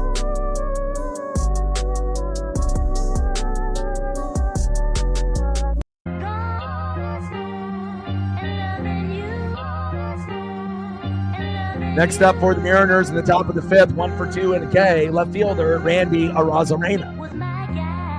Batting second, a guy that's typically a liability but has been getting better as of late, 1 for 2 with an RBI and a K to give us the 1-0 lead early on, Mitch Garver. And batting third, 0 for 2 with 2 Ks, a guy that probably should go to AAA or just simply get cut, Donovan Solano. And Donovan Solano's batting average is .088. So, at some point or another, if you can't even, bat 200, let alone 100, at some point we have to give up on you. Let's go, M's.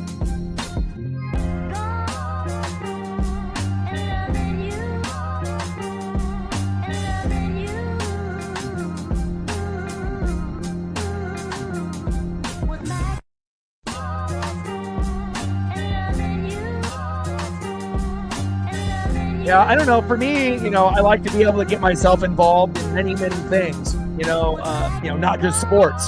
So that way, I appreciate nature when I'm spending time with Paisley outside. I look forward to shows like Andor Season 2 that got 99% on Rotten Tomatoes, and they dropped 3 fucking episodes on the debut last night. Incredible. It might be one of the best, spin-off Star Wars series overall. So if you are a fan of Star Wars, I watched all 3 this morning and some last night. Highly recommend. It's much faster paced than Andor Season 1.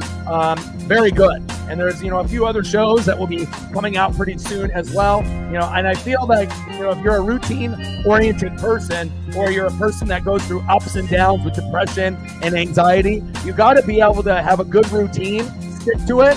Diet, exercise is definitely important, but you got to give yourself something to look forward to, something to get excited about every single day. And I always do that, whether it's a show, reconnecting, with an old friend, maybe catching up on something from the 80s and 90s in my childhood. You just want to make sure that you're always, giving yourself a shot to be able to succeed and win. And instead of alienating yourself or, shutting yourself down. But again, if you're a routine-oriented person, and even if you're not, I feel that that's the way to go, especially if you do go through the ups and the downs. I can talk from personal experience. So, and the more that you keep yourself busy, the less time you have to overthink shit, and to get in your own head, and, get to a point where you think you're miserable and everything's horrible and life sucks when it's just like you're bored and you're not, in a routine. Keep yourself busy, and then you won't have time to be depressed or to have that anxiety, or at least not as much. That's my advice. Because, obviously I was one of those people, like a lot of y'all, that had the depression super bad, had the anxiety, and, trying to get myself obviously into a good, a groove and a good rhythm with things. Randy Arozarena flies out to center, 1-1.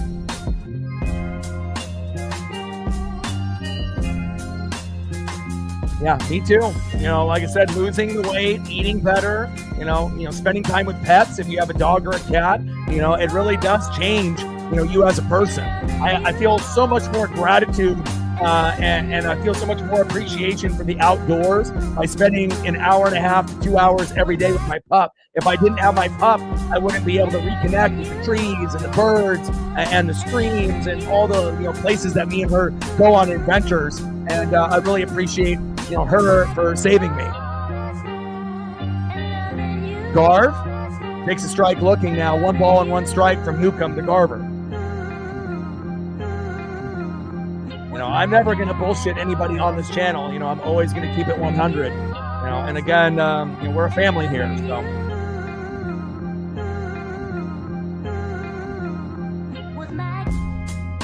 If you don't have a routine, start one. I'm telling you, it really makes all the difference. Keeping busy. Fouled off. 1 ball and 2 strikes to Mitch Garver. Let's go, Mitch. And I know sometimes people have a routine, like Judah said, on me. Me, grinding it out and being here every day. So that way you have somewhere where you can go, where you can feel acknowledged, heard, loved, appreciated, and actually make some friendships in the room with just not only me, but others. There's not very many channels where you can do that. You might have a relationship with some host if you're lucky, but again, it's not just the host, but it's about the people that are in the room. And for the big channels that have toxic people, it's hard to be able to, find that kind of friendship and the bond, but you'll definitely have it here. Garb gets out, 2 away. Next up is Donovan Solano. Takes a strike looking, 0-1 count from Newcomb. Change up. Behind the count now 0-2, which is a regular occurrence for Solano. Actually, Garver has been getting better. Solano now is our worst player on the team. So, again, Garver is our backup catcher, so we can't get rid of him. And he actually has come up pretty big for us in certain moments. Still, him and Rowdy Telez and Solano are probably the worst 3, but, Garver is, still a liability most of the time, but Solano is the worst player. Fouled off on the slurve. 4-seam fastball fouled off. Still count, 0-2 count from Newcomb to Solano.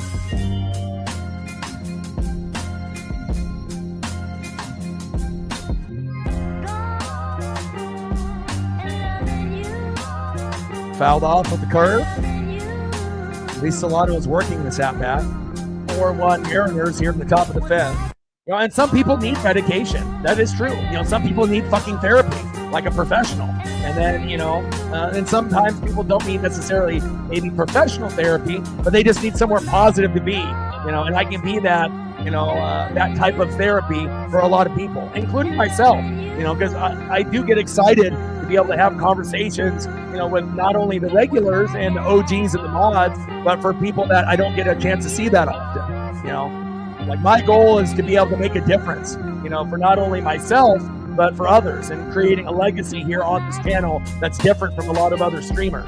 There's a lot of fake influencers, but I feel like I want to be known as like a positive content creator that knows a lot about sports, but also knows a lot about life, and tries to actually be a positive person in this world where we have so much negativity. And there goes Solano with the strikeout. Nothing new there.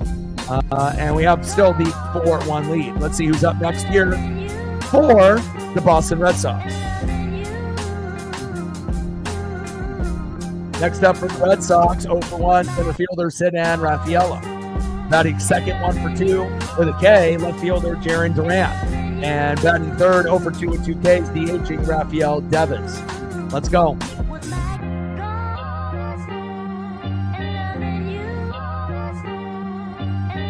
Yeah, and I've been on an amazing diet for 2 years.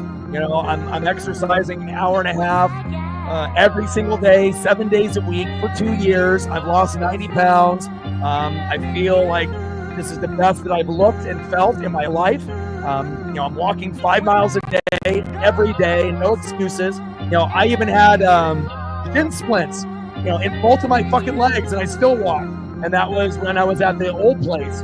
So, there's no excuse. It's either you make excuses, or you get shit done, and even though my legs were fucking hurting, it hurts bad enough when you have a shin splint where in the front bottom part of your leg hurts like hell, but I had it in both, and I still kept walking Paisley because I knew she needed it and I needed it. So, again, it's always hard to be able to push yourself and make, it's easy to make excuses, it's hard to have discipline. You got to have the discipline, and it's the hardest thing to hold yourself accountable when no one is pushing you. It's not like you have a coach in your room telling you, get up, go for a walk, get it done, but you got to be able to do it on your own. And if you're willing to be mentally strong, then you can really go a lot further than you really think. That's facts. Stuff is Jaron Durant. I appreciate that. Yeah, I feel like my face has been, as thin as it ever has been. I don't have a big belly anymore. I wouldn't say that I have a six-pack, because I don't really focus on push-ups and sit-ups and whatnot. But, I feel like I'm doing much, much better. And Duran right up the middle with a sinker in play.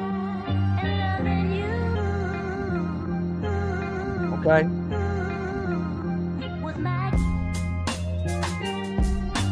Rafaela getting on. Duran. Now Devas. Come on, baby. We might have to pull him here. It's always a problem when you have guys at first and second with no outs. Now it's second and third, and we're only up by 3. This is going to be a critical moment right here where you have to make a strong move. And again, we'll see if Dan Wilson makes the right move or not. Fouls that one off by Devers with runners at second and third with no outs. Because, again, all it's going to take is 1 or 2 swings, and the game is going to be 4-4. Or we might end up being super unlucky, and then by the time they pull Hancock, it might be 5-4. And at that point, we might not come back and win, So this will be very interesting here. Strike swinging behind the count now 0-2. Got to get Devers out. But it takes a lot. A big part of it is Paisley. If I didn't have Paisley, who knows if I'm here? I'm being 100% real. She definitely saved my life, and I know I saved hers to a certain extent as well. But again, it's like, she is a type of breed that needs to get out there, and I have no excuses. And a lot of people have these negative addictions, but my main addiction in life right now is exercise. I look forward to it. And I look forward to going on adventures with Paisley, even though sometimes she can be a handful, weighing 60 to 70 pounds. I have to make sure I got my head on a swivel with that, detachable leash. Otherwise, she ended up ripping up my hands, and my hands bled a couple weeks ago, so you got the power, and you got to make sure you stay laser focused. Fouled off, 1 ball and 2 strikes from Hancock to Devers. But again, I wouldn't trade her for anything. She has given me the positivity and, really saved me, not only mentally, but physically. And I wouldn't be able to do this job on an everyday basis without her. And Devers grounded out to second, and that brings in another run for 2 Mariners with 1 out. And next up is Bregman, and Bregman can hit a 2-run homer, and we're sitting at 4-4. Come on, Dan, wake up. Got to be very careful here. First pitch is inside, 1-0 count.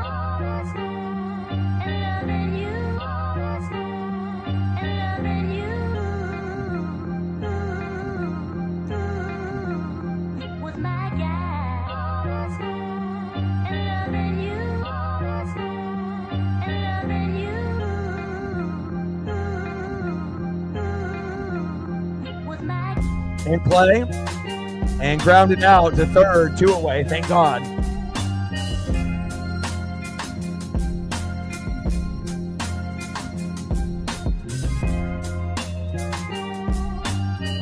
Next up is Wilyer Abreu. Ben Williamson, he got that arm, baby.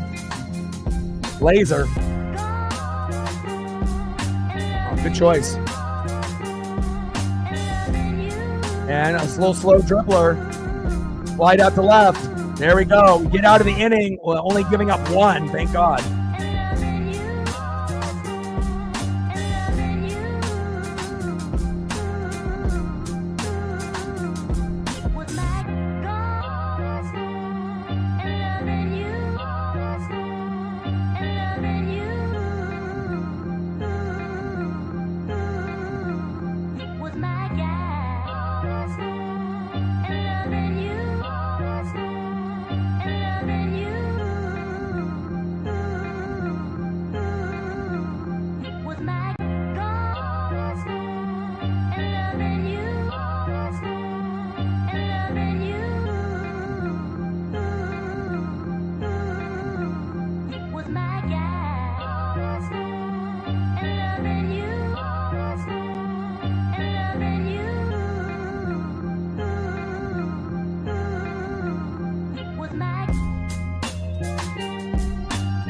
This is the most recent photo, and obviously you can always tell when a dog is truly happy.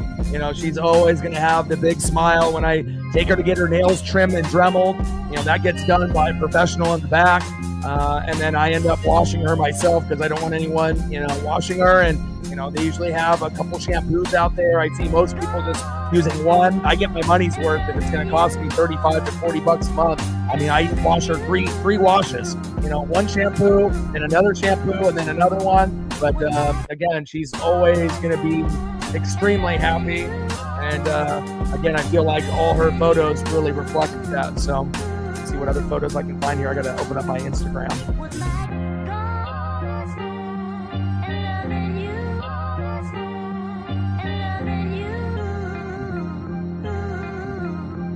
I can actually get everything to open up here.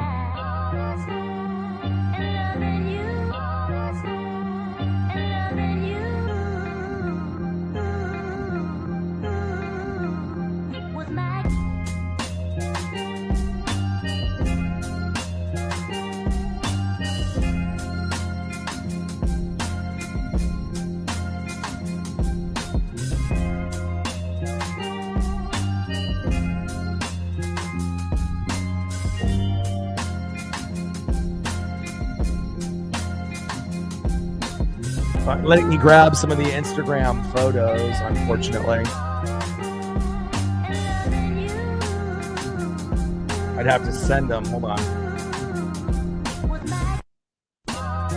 I'll send them to Sarah, and then I'll pull them from there.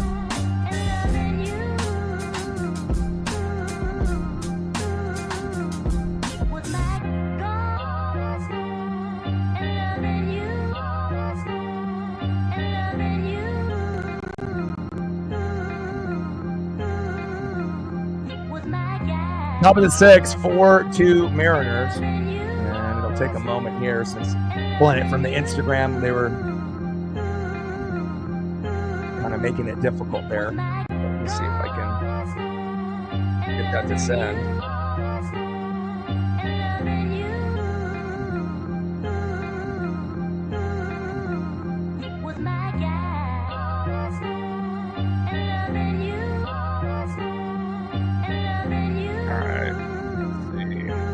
Work. There we go. Finally got that one to come through.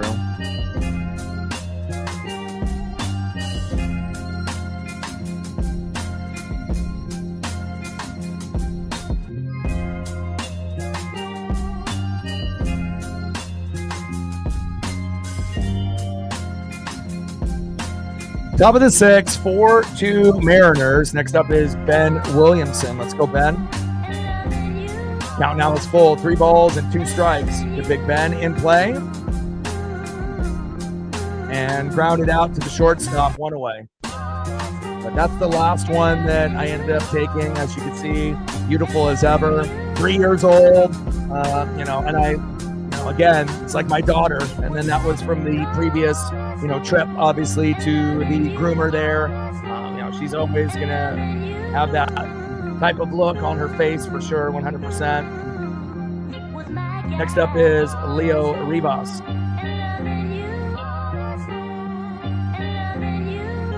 Takes a strike looking with the cutter, 0-1 count. Pitches outside, 1 ball and 1 strike. To Leo Rivas from Bernardino, new pitcher in there for the Red Sox. Let's go, Leo. But I'll get a few more. I'll get a few more sent once I can go in there. So,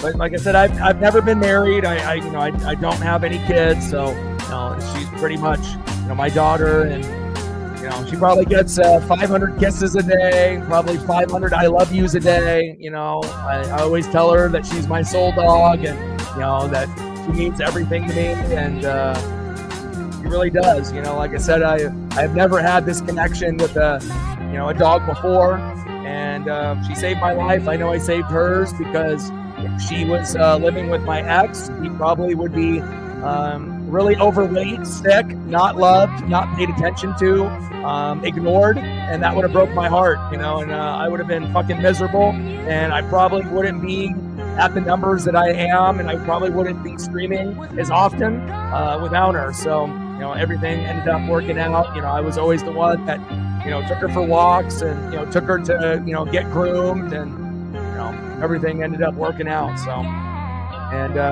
yeah, she is the real MVP, Paisley Pup, for sure. And Rivas with the walk.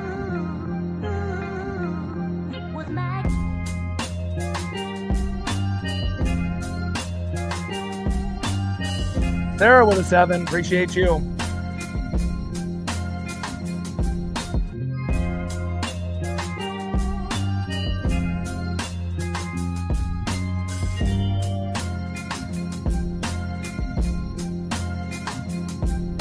Next up is JP Crawford, top of the 6 with 1 out. Come on, baby. Appreciate you. Stacks on stacks, racks on racks, little cactus jack, bang, bang.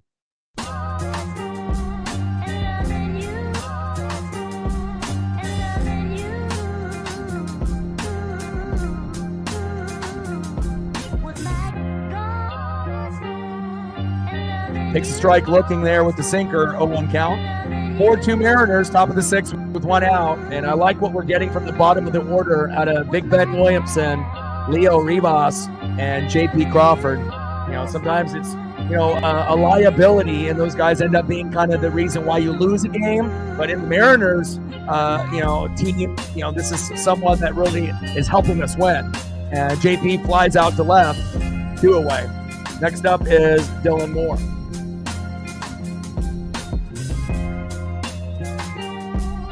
And obviously my voice is going to start to get more and more and more raspy since I'm working 7 days a week, and that can get tough and whatnot, especially when I have to do play-by-play, color on top of the chat, and then sometimes doing more than one stream. So I'll have to take a day for myself at some point, but I'm obviously with the NFL draft coming up, and Mariners are playing almost every day. I gotta keep grinding it out. So I do have some Ricola, and I drink a lot of water and exercise, so hopefully that'll help. First pitch is outside, 1-0 count from Bernardino to Demo. Let's go.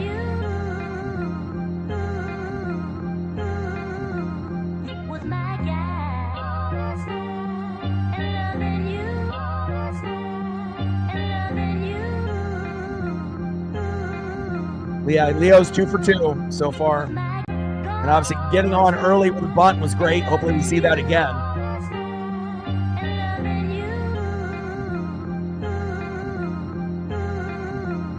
Yeah, Reflex got it right there. Getting on with a bunt, getting on with a walk, finding ways to get on. 2 for 2 and getting on with the walk. Strike looking. 1 ball and 1 strike from Bernardino to Demo. Come on, Demo. Pitch is low and at the knees. 2 balls and 1 strike from Bernardino to Demo. Let's go, Dylan. Pitch right down the middle, baby.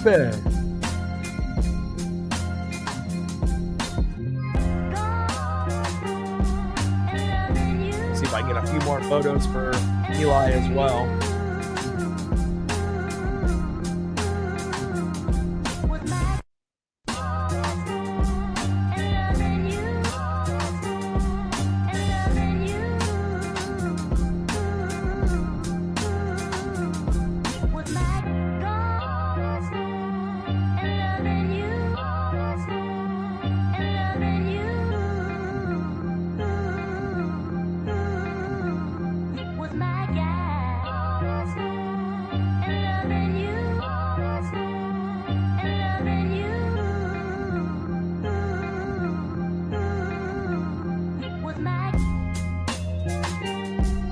Oh, throws it away. Go, go, go.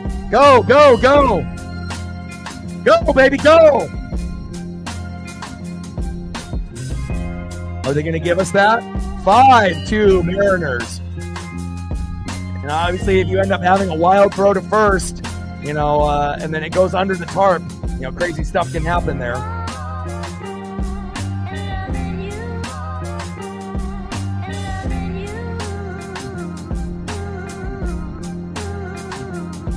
Let's go. Got stuck in the little netting there. And again, anytime you bunt, or you end up, doing a play that maybe these guys are not really prepared for defensively, and then you freak out, and sometimes the throws can be off, or, you try to pick it up barehanded and sometimes things kind of fall through. You bobble it, you misguide it, but fielding error there by Bernardino, more safe. And now it's 5-2 Mariners as Rivas comes home. Next up is Julio Rodriguez. Everything is just looking great for the Mariners here. Let's go.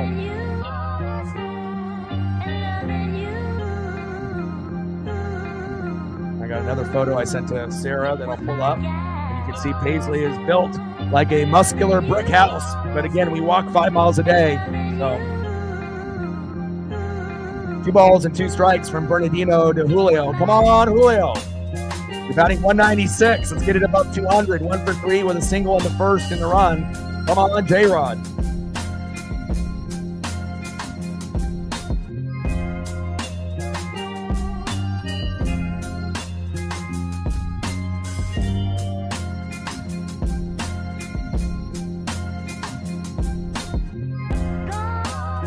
I gotta delete some other photos to make room for some more, so.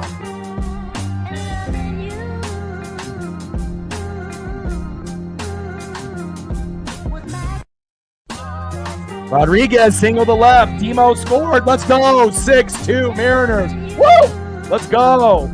That's what I'm talking about. Julio coming up big. And that's exactly what we needed, baby. We're pouring it on. That electricity. Next up is Big Dumper, Cal Raleigh. This is my latest photo with Paisley, obviously at the groomer. And that's from last month, obviously. Always loving spending time with Dad. And then here's her with no vest on, obviously, she's super muscular, but I'm still going to get her to drop maybe 5 or 10 pounds. I've obviously modified the amount of food that I give her. I still give her like organic blueberries and strawberries. So she's really living her best life. She gets all the love and the snuggles and the attention. She sleeps with me every night. We go on 3 walks a day, 5 miles a day. She gets the best food. It's not any like beef or chicken. It's like usually like lamb type stuff that's the processed nutro, and then sometimes some salmon, blueberries, strawberries. So she's definitely living her best life. Now the mound visit here to Cal. 1-0 count, pitches low. 6-2 Mariners. Let's go. Paisley loves it. I mean, her eyes too.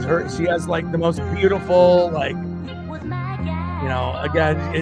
she is just a one of one. And I make sure I go out of my way, to spend time with her and play. Toss the ball around in the house, tug of war. And make sure she gets massaged when she nibbles on the bone. She definitely is spoiled, and I make sure that I spend a lot of time to make her happy. Foul ball with that cutter. 1 ball and 1 strike from Bernardino to Cal Raleigh. Big Dumper. Pitches low and outside. 2 balls and 1 strike from Bernardino to Big Dumper. Trident's up. Yeah, I mean, for us, anybody that is, 40 and up, the organic stuff is the way to go, especially with a lot of the stuff out there as Cal Raleigh flies out to center, with the different pesticides and whatnot. And there's a lot of articles out there for the workers that end up, collecting, the different fruits that we eat on a daily basis, and, what happens to those workers that are so underappreciated and underpaid. But yeah, I never really, it's always going to be organic typically. For me, I really look out for my health, especially with diabetes running in the family. I have to make sure that I'm here for as long as I possibly can be. So I'm trying to create a legacy here. Well, that was a great inning for us, huh? This is a little recap. Obviously, Mitch Garver singled to center. Julio scored. 1-0 Mariners in the first. J.P. Crawford homered to right center. 386 feet in the fourth. Big Ben, Williamson, and Rivas were on board, 4-0 Mariners. Gonzalez singled to right, and Story scored, 4-1 Mariners. Devers grounded out to second. Raffaello scored, 4-2 Mariners. And then Rivas scored on a throwing error by Bernardino. Demo safe at first. A fielding error by Bernardino, 4 to second, 5-2 Mariners. And then Julio singled to left. Demo scored, 6-2 Mariners. I like that. Right ends up. Let's see if I can find anything else here. So I can send to Sarah.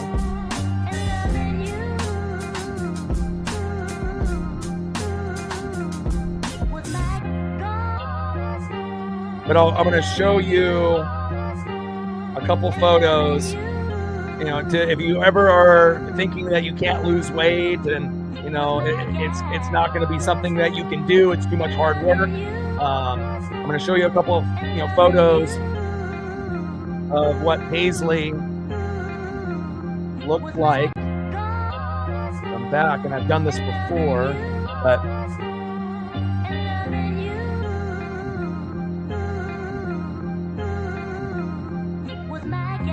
so this is Paisley at her most overweight weight, right here. And super chubby, super overweight, not walked enough by me, you know, just not healthy whatsoever. You know, I tried to do my best, but my best wasn't enough based on where I was living. You know, it was mental health hell, you know, being around two people that are negative all the time. And, you know, obviously not a good look, you know, for my Paisley pup. And then obviously once I, you know, moved away, you know, I had to make sure that I got her into a better shape as well as myself. And then at her very skinniest, you know, she was from this weight, the most overweight that she's ever been. Then I got her all the way down. Now look at those two photos. Look at that photo and look at her belly and how stretched out it is, right, in her face. And then look at this photo and how skinny she is. It's all white in the front, right? And then decided to be able to, you know, go further on walks, right? And then implement organic berries. And now she's built like a brick house where she looks like she lifts weights. And she can be nicknamed Debo, right? So again, there is a natural evolution to everything, you know, and again, if you put in the time and you put in the effort, you know, you can make a difference not only in your own life, but in your own pet's life as well. So pretty drastic comparisons in those photos to see what she looked like, you know, overweight, you know, and then super skinny, and then to be able to still, you know, be skinny but strong. And even then, you know, I'm still going to get her down another probably 5 to 10 pounds. So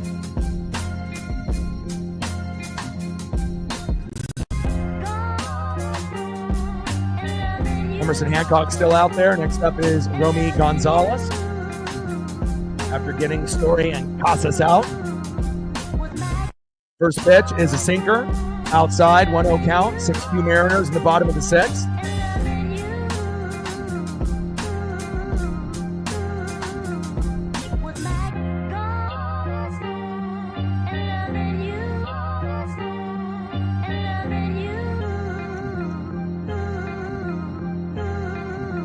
But I'm really proud of myself, and I'm proud of her. You know, I've never felt love before. You know, I've never really been in love.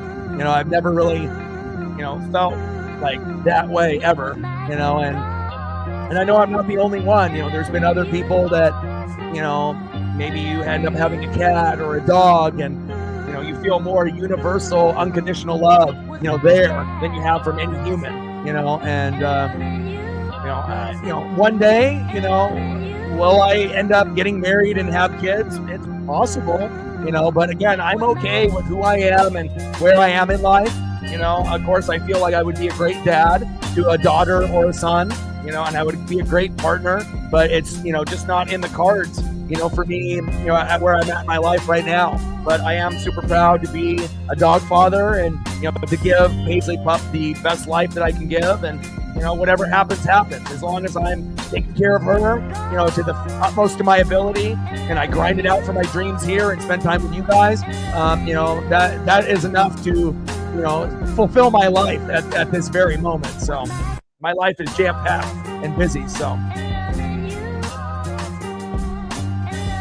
Gonzalez, and got him. There we go.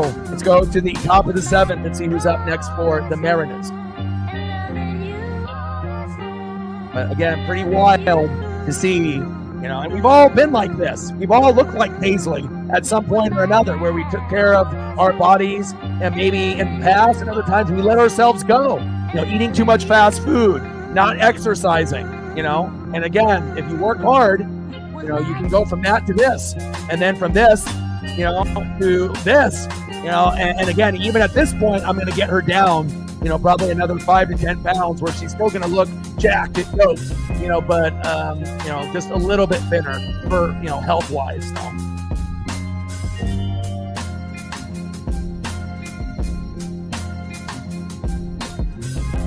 Money game by Hancock. Nice job, Emerson.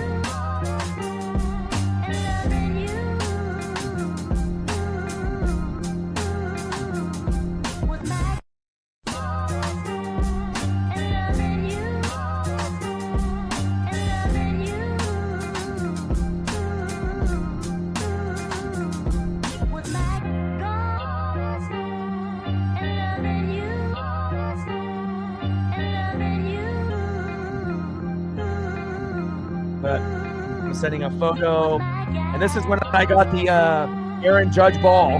So, and you can look to see what I'm now. But if you're willing to dedicate yourself and work hard, I was overweight, and let myself go, right? And if you look, hey, I got the Aaron Judge ball, but I'm super unhealthy here. Drinking every day, not exercising, eating fast food, sometimes more than once a day, And again, I love the memory, to be able to have the Aaron Judge ball in that 62 home run season, but to be able to be that, and then, to see where I'm at now, I feel it's almost like night and day. And if anyone feels like they can't do it, you really can. Because you have an advantage that a lot of other people don't have. You have this channel and you have me, where you have a support system outside of someone that's face-to-face, that is your family, your friends, that if you come here on a daily basis, you can get that extra motivation from me and others in the room to go above and beyond. You can do it. It's just about putting it to work. Randy Rosarino with a single to left. Let's go. Stacks. Racks. With some jack. Bang, bang. Appreciate you very much. And again, I don't eat fast food anymore. I don't drink really alcohol anymore. Maybe once a month when I go and hang out with my friend Justin, go to the arcade, and, I have that one cheat meal a month, maybe have a drink, or two. But, again, a lot of my habits have been changed. Eat super healthy every day. And, I love Flavor Town. Don't get me wrong. I love to be able to eat the pizza and the tacos and the spaghetti and the pastas, but, sometimes you got to take a step back and, if you want to be on this earth, you got to make some changes, Next up is Mitch Garver. Appreciate you. Reflect.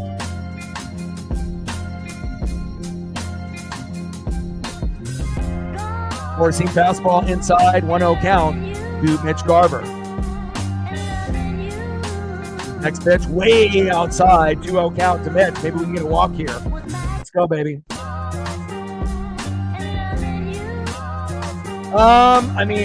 Again, I don't really know where he'll fall. Obviously, he's been rumored, to go to the Jags or the Raiders, but who knows? But whoever ends up getting him, depending on where he goes, I like his chances of succeeding in the NFL. So, and there we go. There's a walk for Mitch Garver. 4 straight balls. We'll take that.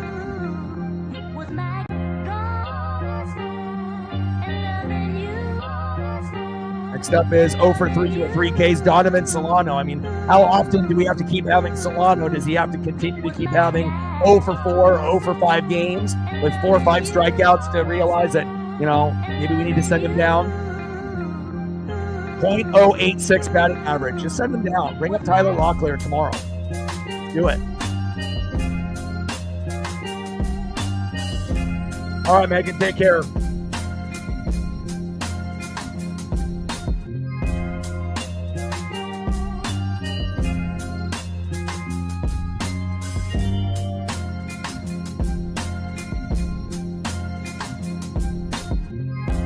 Agreed.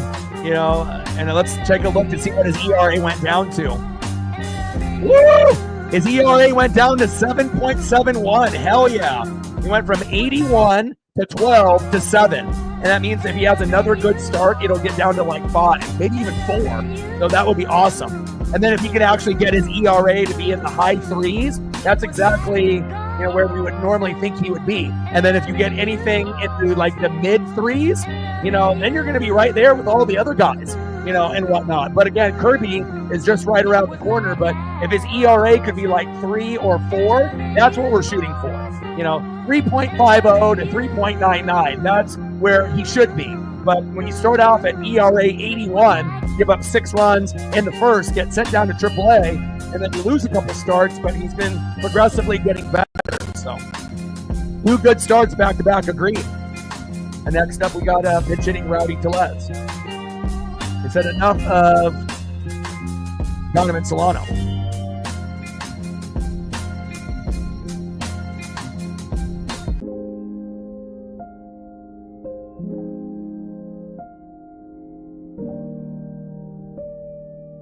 Fouled that one off. 2 balls and 1 strike to Rowdy Tellez. And Rowdy was in the same position as Solano, batting like .050, like under 100. But obviously he's the Canadian killer and ended up having a couple, big homers. Solo jack, but we lost that game, but then had the big grand salami to help us win. So career versus the Red Sox, he's batting .304, 5 doubles, 14 homers, 29 ribbies with an OPS over 1,000. Go Rowdy. Fouled that one off. Still 2 balls and 2 strikes from Mikowski to Tellez.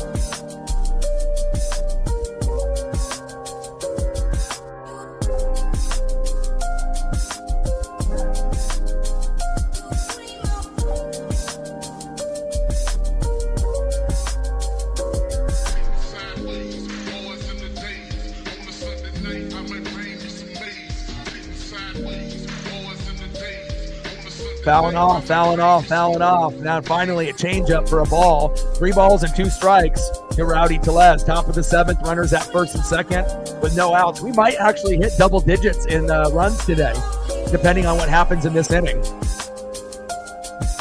And that would be great for our confidence with Wu on the mound tomorrow against Crochet. And hopefully I have a voice tomorrow doing Wu and Crochet and the draft tomorrow.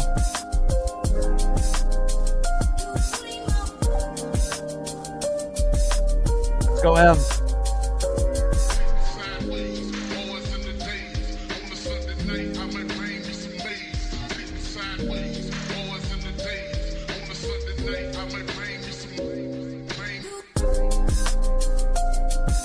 I appreciate that, man.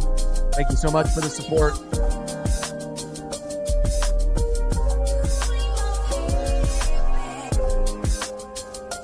Thank you. Appreciate it. In play. And a single for Tellez, baby. Bases loaded. Woo! Let's go. Next up, Ben Williamson. Uh-oh. Can you imagine if Ben Williamson gets his first career grand salami here? Oh, my. I don't even need a grand salami out of Big Ben. He can just get an RBI single or an RBI double and bring in 2, or even just bring in 1. Or take a walk and get a freebie, and we'll just take 1 run as a 7-2 lead. Let's go, Ben. Takes a strike looking with a sinker, 0-1 count. But again, depending on what happens with Ben, Rivas, and Crawford, we could end up getting to 10-2 in a matter of 5 minutes here. And I know that Judah and Britt don't want to see that. We haven't seen Britt all night. Maybe she saw the score and decided not to show up, unless she's just being silent in the room. Oh my God.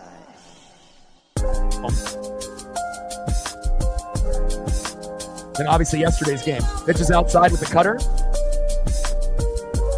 1 ball and 1 strike.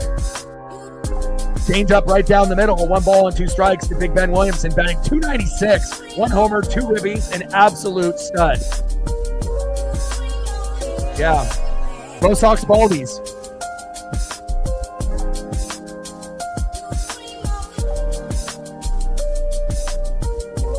Oh, baby, let's go. $10 holla. Eli, my boy. Let's go, Big Ben.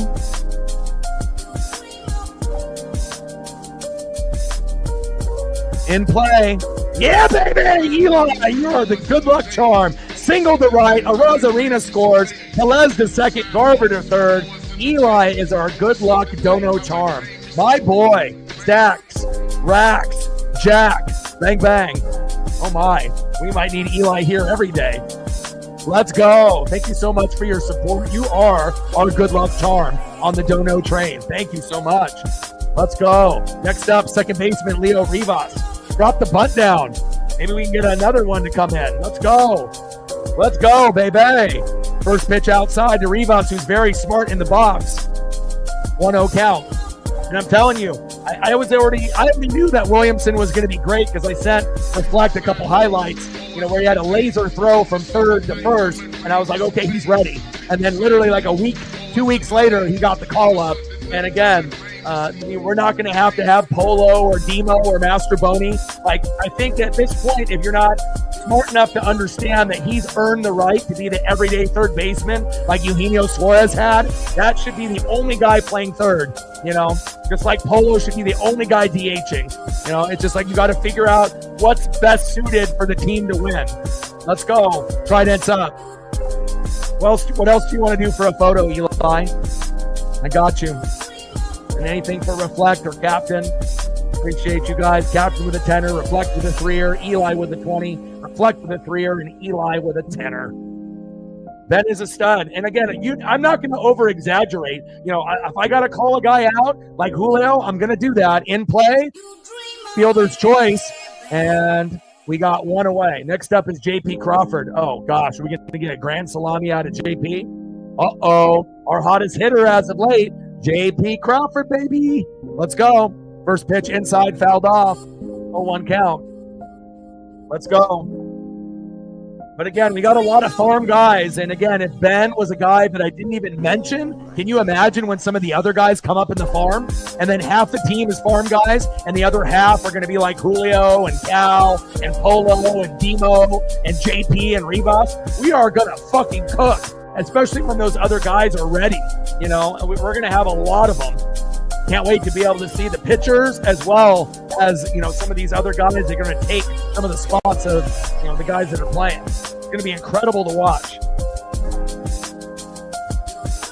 Let's go. 7-2 M's. This is much better than yesterday. And the Red Sox fans have disappeared. You got to be able to watch when things are going good and when things are going bad, not when just your team is winning. You got to be here. Judah, Brett, where are you? You can't leave when we're up 5. Top of the 7th, 7-2 M's. Let's go, baby. Let's pour it on. Let's get this shit to 10. Let's go, M's. Trident's up. Okay, good. I figured you were still here. Britt decided not to show up all game. Come on, Britt. Not every game is going to be a win. Fouled off. You got to take the good, the bad, and the ugly.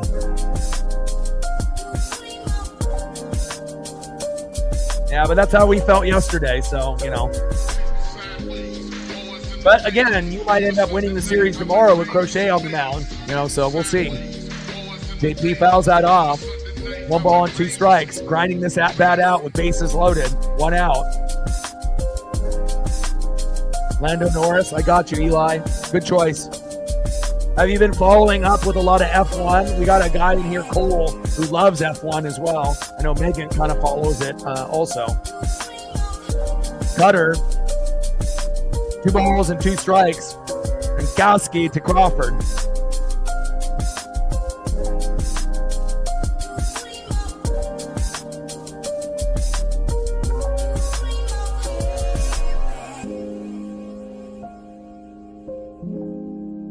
all my friends now are like, dude, they're like, Ben Williamson is a fucking G. And I was like, man, I told you, you know, you can get a good feel out of guys if you actually watch a little bit of farm. And I know a lot of Mariner fans don't watch farm games or highlights or keep up with the stats, but, you know, I'm a fucking nerd. So it's like all I do, you know, with all the teams, you know, I got to keep up with what's going on. Cutter fouled off. 2 balls and 2 strikes. From Gaski to Crawford. Come on, JP. Oh my God. Is the Penguin, is that the one on National Geographic, the new one about the Penguins? Or are you watching something different? I know they're coming out with a Penguin documentary on National Geographic. I saw a commercial for it. Not sure if that's what you're watching though. But I'm definitely going to watch that when it comes out, if it hasn't come out already. Slider fouled off. Wow, JP's on his 8th pitch. Top of the 7th, 7-2 Mariners. Bases loaded, 1 out. Come on, baby.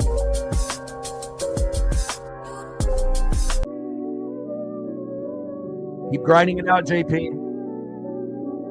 In play. Yeah, baby! Woo! Let's go. Crawford single to left. Tellez scored. Rivas the second. Williamson the third. 8-2 Mariners. Woo! Let's go. Someone staying hot, baby. And that's how you grind out a fucking at-bat, Julio. 9 fucking pitches. Take notes. 9. Talk 'em 9 with bases loaded. That's what we call a fucking G. Way to be. Next up, Demo. Dylan Moore. Takes a strike looking 0-1 count. 8-2 Mariners. Let's get this to 10.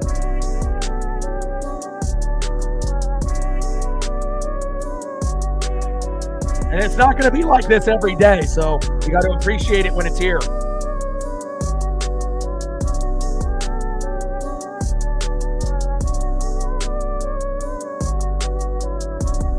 Pitch is high and out of the zone, 4-seam fastball, 1 ball and 1 strike. From Gaski to Demo. Let's go, baby.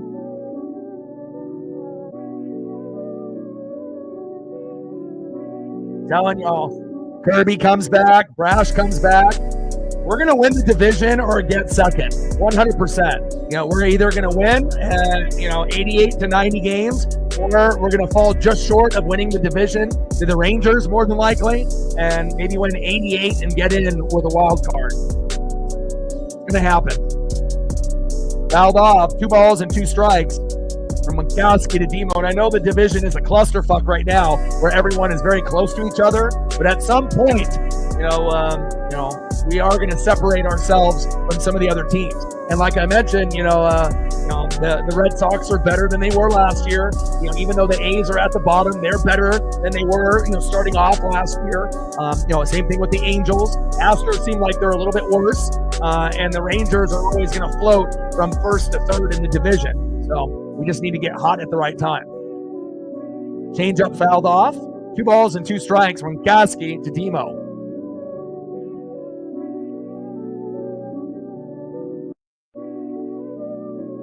I went with the Griffey jersey today, too, because I needed a throwback performance, and we got it. I always got to switch it up every day. And that definitely makes up for the bases loaded, no outs that we weren't able to get. Can you imagine if we would have gotten the bases loaded and we were able to get that? Shit. We would be up right now like 12-2 if we were able to get that going. So, sometimes you just got to be patient. Demo. And that's foul. Slider way outside. Good eye by Demo. Count now is full. 3 balls and 2 strikes. We might be able to get a freebie here. Just walk and have him just come home freely. Or Demo might connect and we might end up getting something special. Grand salami, RBI single, RBI double, RBI triple. Who knows? Top of the 7th, 1 out. 8-2 Mariners. Ah, shit! Strikes out. Fuck. That's okay. We still got a good lead. It's okay, Demo. Still love you. Damn it. Strike swinging, too. All right, next up, 2 for 4 with a run and RBI and a K. This is a good game for you, Julio Rodriguez. Let's see if Julio's got some magic.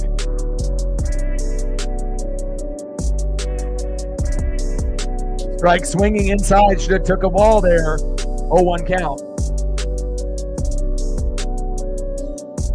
Straight money ball.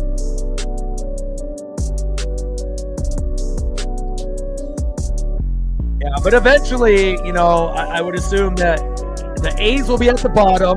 The Angels really overachieved early, but they'll have a couple tough series, and they'll be probably fourth. Then the Astros will be third. Mariners will be second or first with the Rangers. But just give it some time. I mean, based on everyone being so close, I mean, one sweep and then a couple, you know, 2 out of 3, you know, series wins could really elevate a team or bring a team down if you only win 1 out of 3 or get swept in a couple series. Fouled that one off. 0-2 count. Winkowski pitch inside with the sinker. 1 ball and 2 strikes to Julio Rodriguez. Top of the 7th with 2 outs and bases loaded. See if Julio can get us 1 more. Fouled off with the changeup. 1 ball and 2 strikes. We don't even need a grand slam. You know, we just need an RBI. Just, you know, let's get a little bit more. See if we can squeeze out 1 or 2 more runs out of the Red Sox here.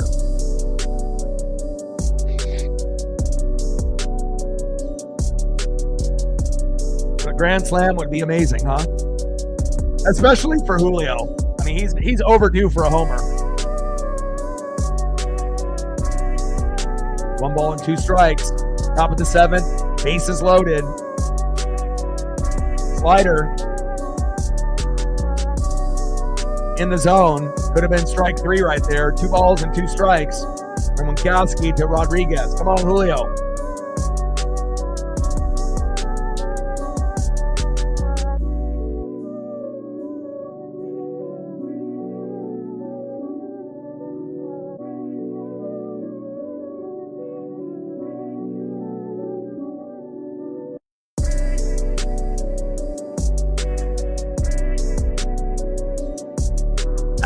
Julio.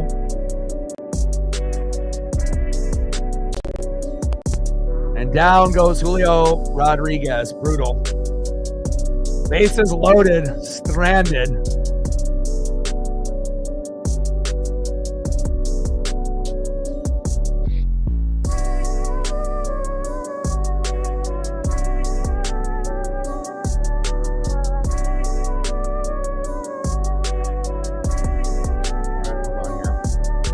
Kinds of errors happening here on my stream. I got to get the scoreboard back up.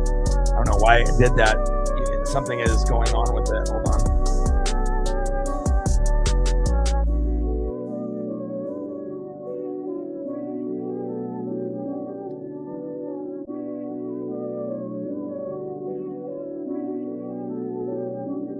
There we go. I don't know. Obviously, errors on errors on errors. Let's see. Will it load? There it goes.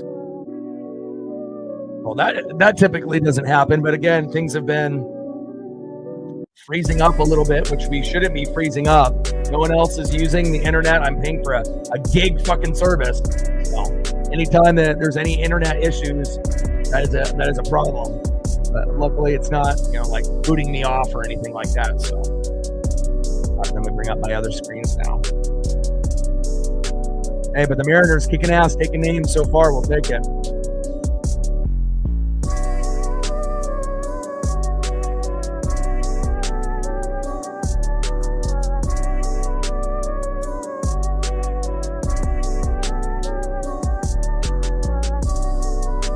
Let's go to the bottom of the 7th, see who's up next for the Red Sox. Next up for the Red Sox, 0 for 2 with a K, Blake Sable.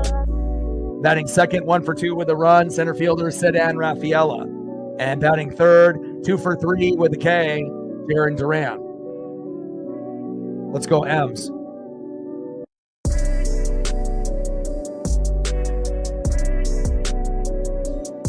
Gabe Spider coming in, baby.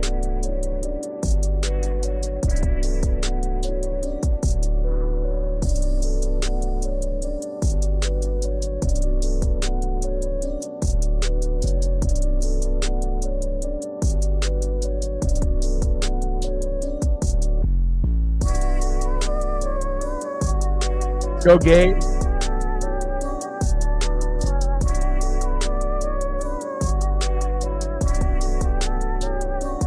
Sable grounded out to third, one away. That was fast. Goodbye, Sable. Next up is Sedan Raffaella.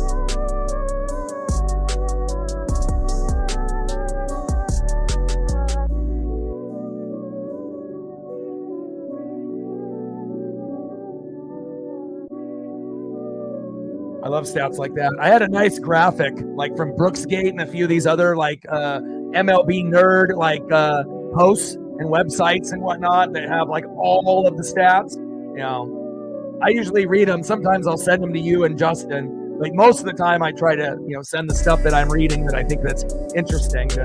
And I figure that you're reading a lot of that stuff too, but I know Justin doesn't. So usually when I send it to him, I'll end up sending it to you.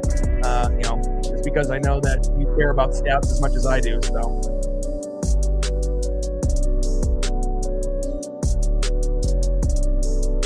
2 balls and 2 strikes from Gabe Spire to Sedan Raffaella.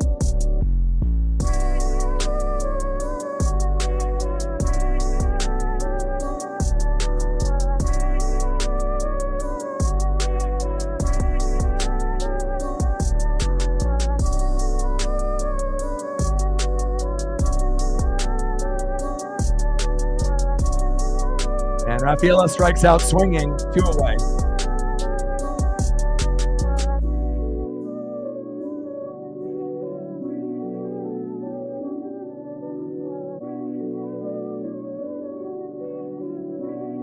Next up, left fielder Jarren Duran, 2 for 3 with a K. 8-2 Mariners, bottom of the 7th with 2 outs. Crazy, we're a much better hitting team this year. We don't really strike out as much. But again, the pitching overall from the starters hasn't been as good as it was. And now we just have to find that balance. Now when Kirby comes back, hopefully we can, be that top 3 pitching staff with better hitting. And if that happens, we're going to be a force to be reckoned with, and it's going to be hard for teams to beat us. And that's exactly what we want. Not only here in the Pacific Northwest, but any fan of the Mariners globally. Fouled off after taking a strike looking. Behind in the count 0-2. Gabe Spire, he's the man.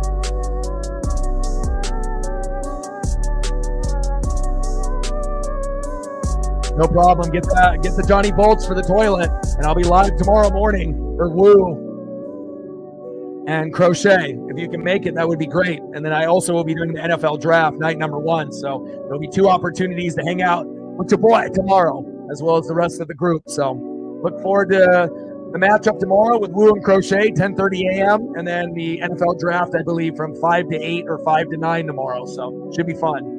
Ana, buenos días, buenas noches, buenos tardes, vamos maneros.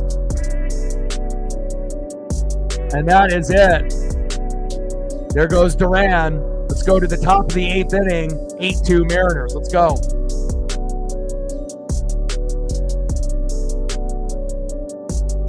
Let's go. ¿Cómo estás, Ana? Things are looking good here today.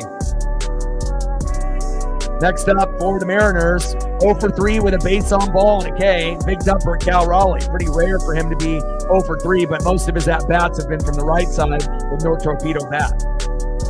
Batting second, 2 for 4 with a run and a K. Left fielder, Randy Arozarena. And batting third, 1 for 3 with a RBI, base on ball, and 2 Ks, Mitch Garver. Let's go Mariners.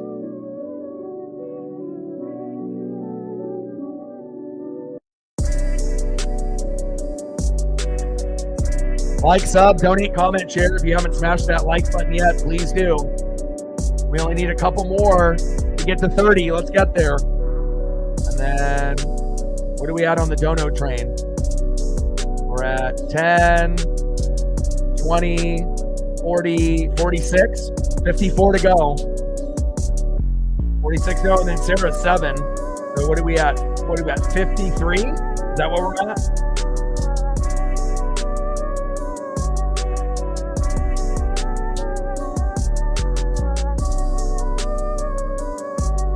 I believe we're at 53. So 47 to go on the dono train. Can't forget about Sarah's. Shout out to Sarah, Eli Reflect, and Captain.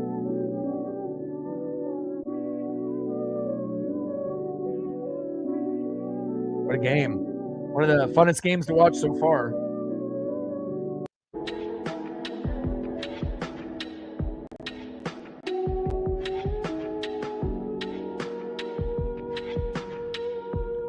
First pitch to Big Dumper, way outside with a four-seam fastball, 1-0 count to Big Dumper. Let's go, baby.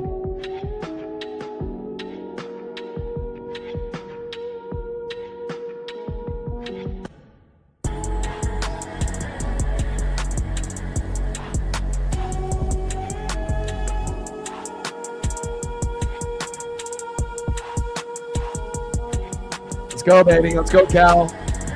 Let's get our first hit of the night. Trident's up. 8-2 M's. Chief in the building. What's good, brother?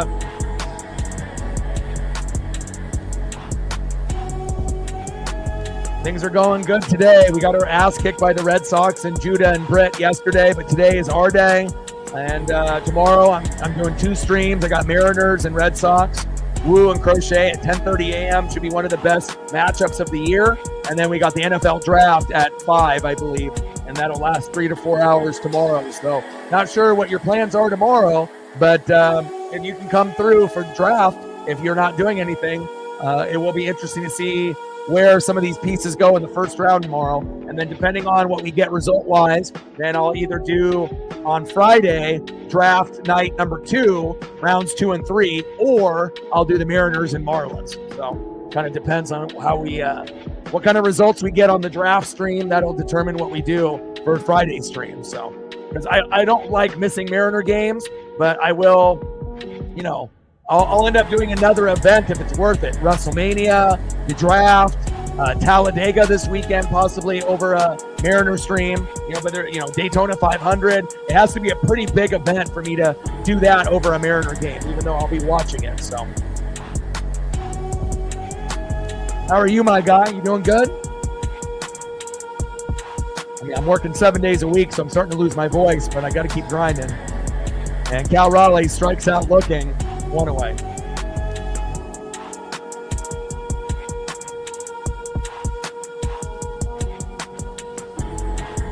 Next up, left fielder Randy Arozarena having a good day, 2 for 4 with a run and a K. Let's go, Randy.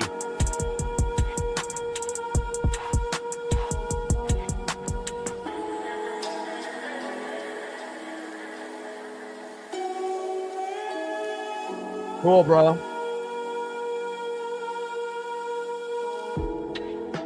Like, sub, donate, comment, share. If you haven't smashed that like button yet, please do. Strike swinging on an 0-1 count. How close are we to 30? We need one more like to 30. I know there's got to be at least one person that has forgot. There we go. That might have been Chief or Anna. Thank you so much. We're at 30. Let's try to get to 40 before the game ends. There we go. Or maybe at least 35. Strike swinging. Line in the count now 0-2 from Winkowski to Randy Arozarena. I mean, you know, our offensive line, you know, is pretty nice, but we could always add a piece. Our wide receiving core is getting older with Evans and Godwin, so you could always get another receiver to add with Jalen McMillan from the Huskies last year, who's awesome, you know, as we got him and Bucky Irving from the Ducks. So I love getting, you know, guys from the Huskies and the Ducks on my team. Having Vita Vea also, I mean, we like to be able to dabble in Ducks and Huskies, which is cool, being my team is all the way in Florida. But again, you know, defense, you know, D-line, linebackers, you know, Levante David might be on his last year, and Devin White didn't work out, so we could always use linebacking core. You can always use corners and safeties because it's a passing league. So, you know, I like the Buccaneers' chances of winning the division again, and you know, you never know. You know, at some point or another, Baker Mayfield might be able to take the team to an NFC championship game. Not saying that we would win it, but the Bucs are, you know, one of those teams that should be in consideration of winning the division and being able to win maybe a playoff game or two. So, yeah, we have a couple needs. O-line, another wide receiver, just because of Evans and Godwin getting older, linebacking core, secondary, and obviously D tackle or DN. So pretty much everything on the defense, and then wide receiver and O-line. Those would be the positions that would be smart to upgrade or add depth. So the players that we have are pretty badass. All right, Mitch Garver now in the box, takes a strike looking, 0-1 count. Now takes a strike swinging, big swing and a miss, behind in the count now 0-2 from Monkowski. 0-2 pitch, fouled that one off, still count remains 0-2. Chief with a tour, appreciate you. Stack, Rax, Jack, bang, bang. Let me know what you want to do photo-wise, if anything. I got you. Appreciate you coming through and hanging out on more of a regular basis. We love you here. And Garv is out of there. All right, let's go to the bottom of the 8th, 8-2 M's. We're at 55, 45 to go. Yeah, but I would say like the most important position for us is probably going to be linebacker, just because Lavonte David, this is probably his last year, and we need to kind of rebuild that whole linebacking core. So I might actually wear the hard hat tomorrow. I haven't worn the hard hat. I might have the Derek Brooks jersey and the Tampa Bay Buccaneer hard hat. I don't wear the hard hat that often. It has to be kind of a special occasion. Super Bowl, NFC Championship game, maybe the NFL draft. So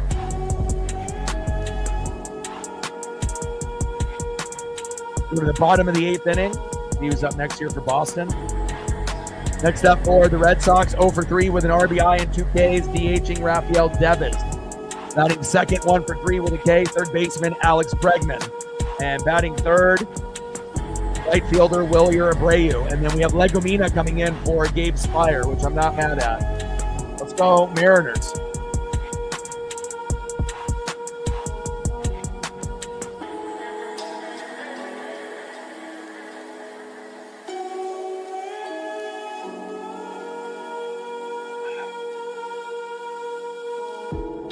Yeah, love me some Lavonte David.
Legomina comes in really wild. 3 straight balls, 3-0 count. Come on, baby.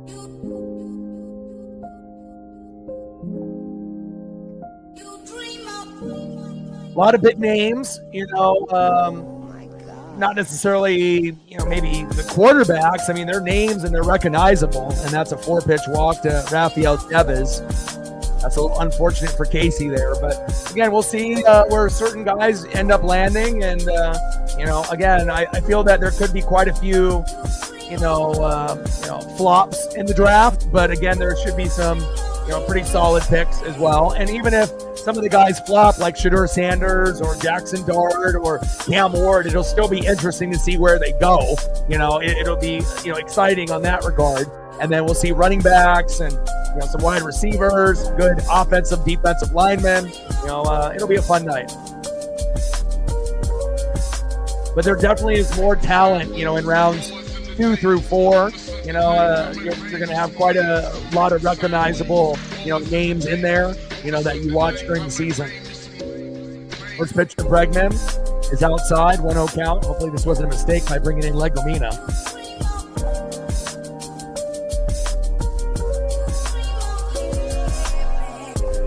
Yeah. But you guys ended up getting the big homer out of them, and it helped you win. So can't win them all. And you still might end up winning the series tomorrow. So.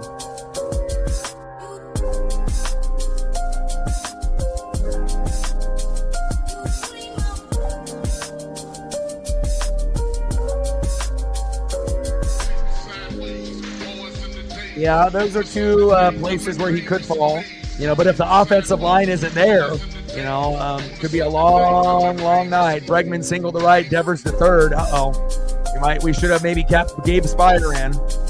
Next up is Wilyer Abreu, and with one swing, things could get real ugly here. Could end up being 8-4 in a heartbeat. Got to find a way to stop the bleeding here. But Steelers' offensive line is shitty, so you got to remember that. And the Saints' offensive line, normally has been okay, but they have been battling with injuries, trading away some of their better offensive linemen, and then obviously having Ramczyk retire. So, they're going to have to rebuild that. But still, we'll see if those fan bases, end up pulling the trigger on a player like that.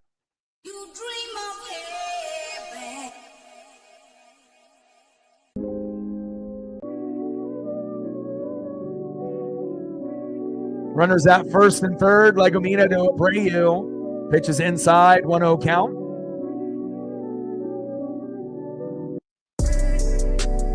Change up outside, strike looking. Should have been called ball, but called strike. 1 ball and 1 strike from Legomina to Abreu. 4-seam fastball, high and outside. 2 balls and 1 strike with runners at first and third and no outs. Come on, Legomina. Settle in. I hear Paisley at the door. She says, "Wah."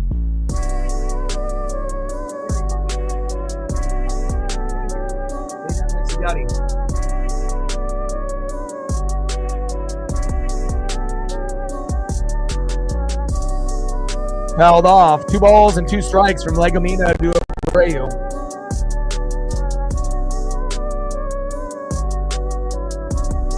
Yeah, a lot of times there's always this hype, and obviously there are going to be talks about some of the picks at the top, and, pick 2 and 3 supposedly are, taking phone calls based off trades. But, sometimes, players end up getting drafted sooner than you think, and it causes a kind of a domino effect. So we'll see if we actually get the trades or if it's all hype, we'll find out real quick. A lot of times they're like, oh, there's going to be 5 trades, and then there's none, but we might end up having 1 or 2 possibly. But it also wouldn't surprise me if we have 0.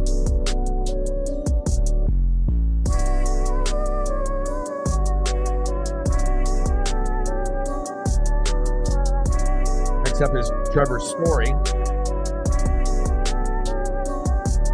First pitch right down the middle, fouled off, 0-1 count from Legomina.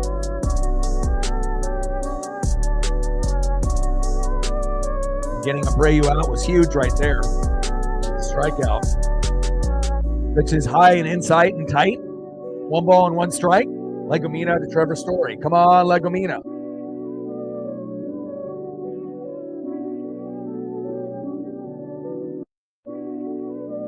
Bottom of the 8th, 8-2 Mariners. Runners at first and third with 1 out. 1-1 count from Legomina to Story.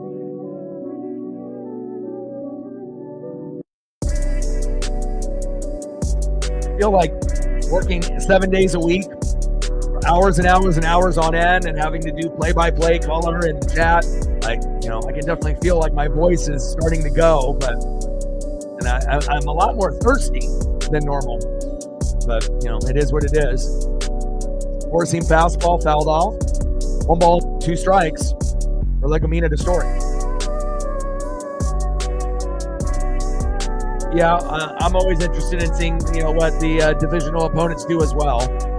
Again, the rumored spots, within the last 2 days for Genty is obviously the Jags at 5, or the Raiders after that. But you never know. sometimes it's a lot of smoke, right? Or they talk about a guy or they don't talk about a guy, and maybe they're interested or maybe they're not, you know. You can never really truly believe everything that you read or hear, you know. And Story strikes out looking 2-away, thank God. Because every year we go through the same fucking shit, right? Where all these guys get hyped up and then, you know, the opposite happens, you know. So we'll find out tomorrow. Next up is first baseman Tristan Casas. See if we can get him out to save us here. Now digging into this lead. Takes a strike looking, 0-1 count.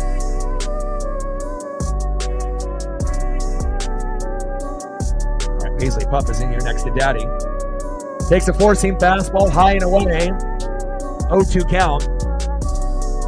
Bottom of the 8th, runners at first and third with 2 outs. Legumina on the mound. Tristan Casas with the 3-run blast yesterday to give the Mariners the loss is in the box. Let's see if we can get one more strike here.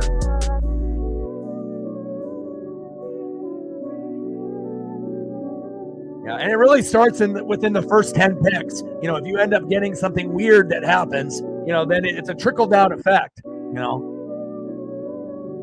It's like, let's say that Genty is off the board and the Jags pick him at 5. The Raiders will not pick a running back at their spot if Genty is gone. They'll go for a different position. And then it starts, you know, changing up the whole flow of the draft. Because remember, just because you pick a first-round guy, oh, damn it! Back. See ya! Oh, Casas does it again. There you go, Judah. He did come back and do it back-to-back games. He thought he wasn't going to do it, and he did. Casas! 3-run jack in back-to-back nights. Boo! But that's good for you, Judah. I'll give you love. Damn it. Next up is Romy Gonzalez. But there, Casas, there you go. That's good for you, but not good for fucking us. Should have not had Legumina in there. Should have kept Gabe Spire in longer. You know, and I don't know what it is, you know, with Dan Wilson. Gabe Spire is our best guy in the pen, and he never lets him go past 1 inning. Why not? Like when you're letting other guys go 2 innings like Legumina and Vargas, why not just let Gabe go longer than an inning? You know? Jesus Christ. Thank God we got 8 runs. Can you imagine if we only were at 5? We would be losing this game more than likely. And here's Casas wearing the costume head again. Damn it. And all my Mariners homies in Oregon and Washington said, fucking A, can't blow this. I said, I know, man. And Romy Gonzalez, there we go. Flight out to center, but the damage is done, but at least we're up 3 still. Let's go to the top of the 9th and see if we can get some of those runs back.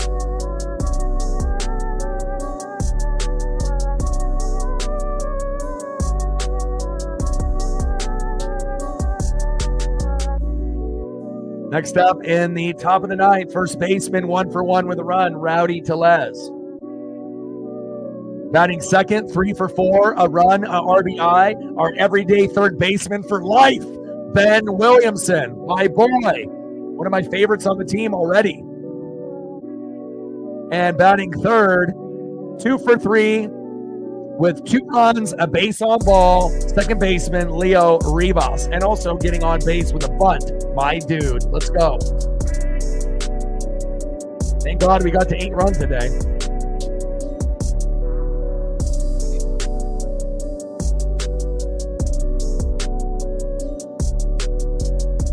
Yeah, he's had a struggling year, but in back-to-back games, he's had 2 3-run homers. So good thing the Mariners are up by as much as they are.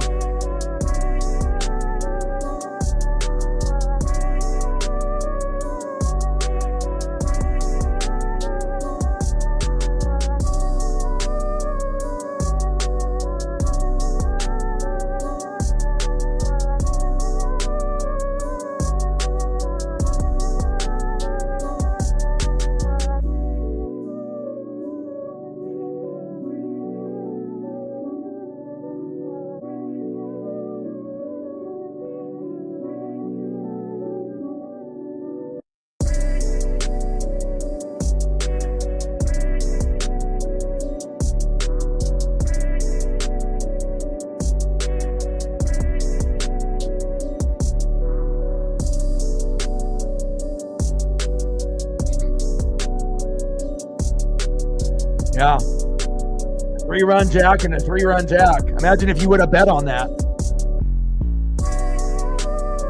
Like, what are the chances of a guy hitting a 3-run homer and then another 3-run homer? Not likely.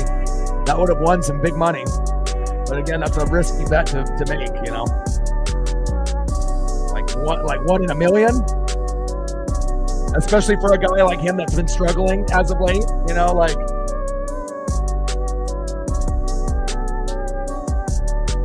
All right, Rowdy Tellez in the box, takes a strike looking, 0-1 count. 0-1 pitch, takes a strike swinging, behind the count 0-2. Come on, Rowdy. We need to try to get at least 1 run back after that 3-run jack.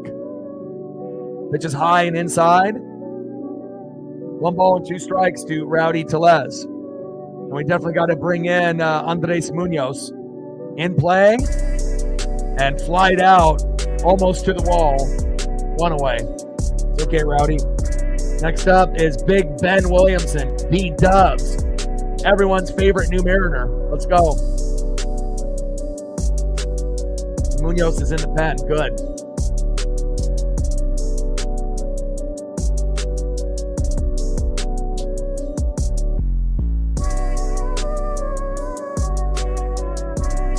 Leads the American League with 7 saves.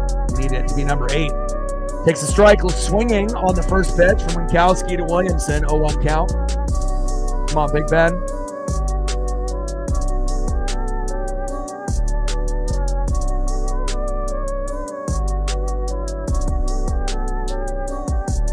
Let's go, baby.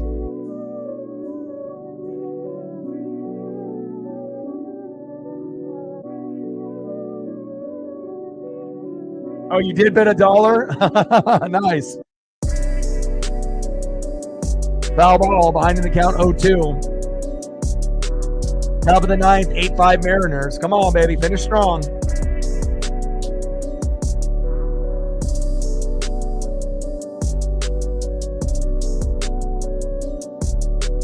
Four-seam fastball inside.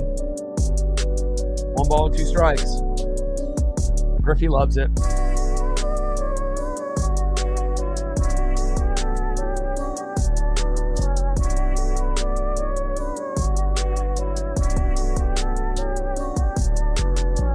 How much would you have won if you would have bet it was a 3-run homer? Or did they not even give that option?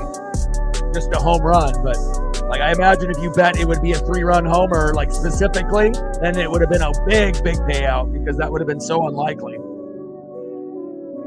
Fouled off. 2 balls and 2 strikes from Winkowski to Williamson. I know you can pretty much bet on anything as long as it allows that option to select. So. But most of the time, it's just like home run, not like specific, you know, solo, 2-run, grand salami, 3-run jack. We're at 55, 45 to go. Top of the 9th with 1 out. In play. And grounded out to 3rd, 2 away. It's okay, Ben, you had a great day today. And next up, 2 for 3 with 2 runs and a base on ball, Leo Rivas. Let's go, Leo.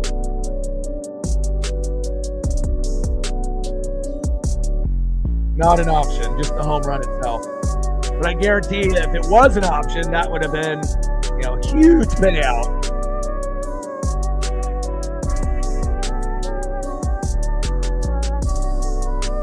Because 3-run jacks are not common. I mean, it's like, you know, a guy hitting a grand slam one night, hitting a grand slam the next night. Like, how often does that fucking happen? Takes a strike swinging. 0-1 count. Winkowski to Rivas. Time for a fucking cough drop. Man, my voice is really going. I don't know how many more days in a row I have to pay bills, though. It's like I can't take days off. I got to keep grinding.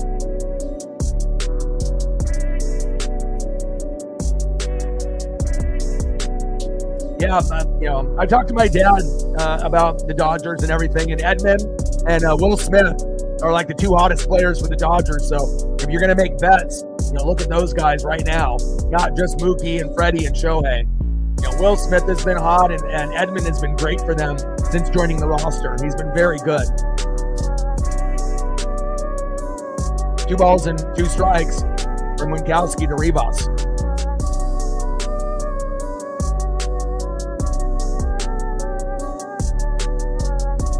Top of the ninth, 8-5 Mariners.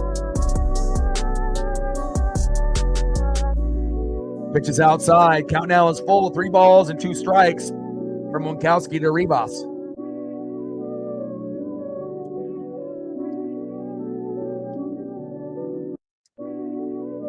Yeah, Tommy Edman, man. Former Cardinal. Sarah knows about him.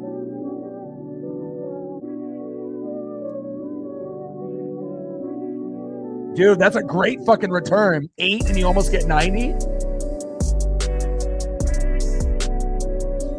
Down goes Rivas. Next up, one of the hottest Mariners as of late. 2 for 3 with a run, 4 RBIs. 3-run jack himself, Mike Casas. JP Crawford, let's go. Way to bring that electricity in the 9-hole, JP. Proud of you.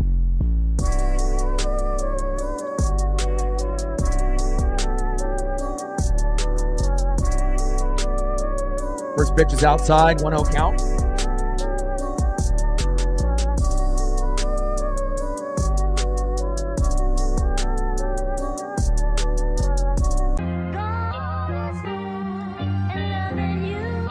Fouled that one off right down the middle. 1 ball and 1 strike from Winkowski to JP Crawford. Come on, JP.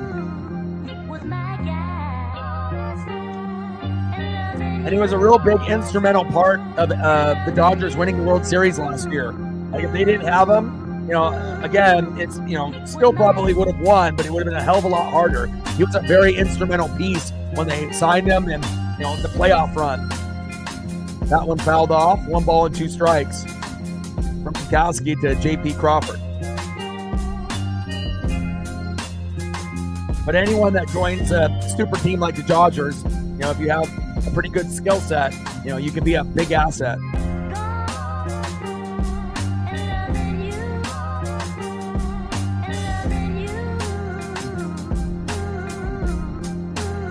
Four-seam fastball, and it's high and away. 2 balls and 2 strikes from Winkowski to JP Crawford. 2 for 3 with a walk, 3-run homer, single, 4 RBIs. Got his batting average up to 250 when it was at 150 earlier in the year. My dude, JP. Slider, inside. Count now is full, 3 balls and 2 strikes. Come on, JP.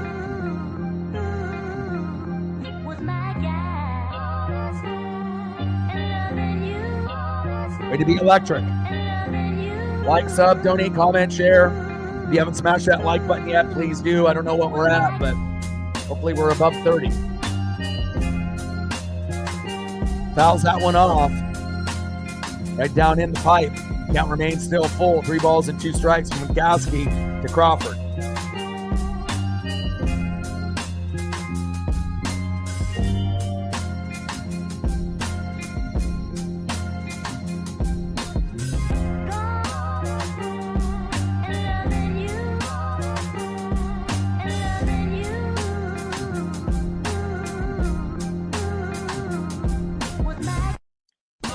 Damn it.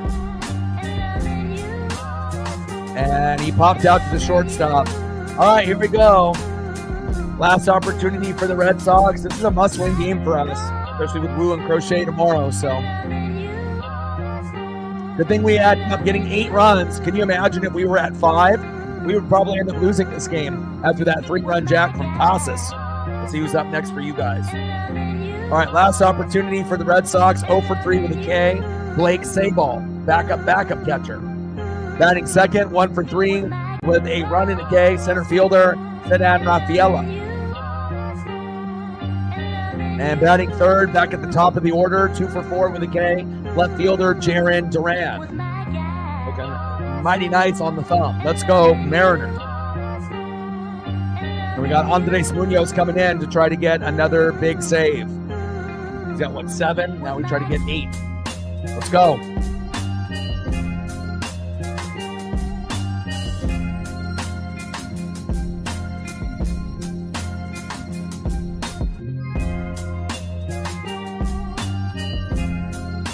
No lead is safe when you're at Fenway.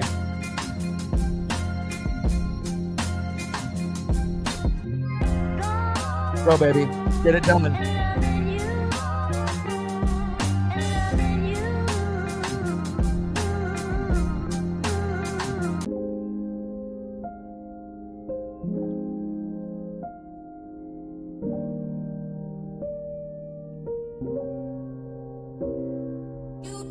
Holy hell, 24 less strikeouts. What do we rank Reflect in strikeouts this year? Do you have that number somewhere? Like, we used to be like the number one strikeout team, and we had the lowest batting average. Where do we sit this year? Oh, Eli Dono luck. He's been our guy. Oh, they're bringing in Ref Snyder. Interesting. Well, I don't blame them. Sable hasn't done shit. So Stacks, Rax, Jack, Eli. Appreciate you so much.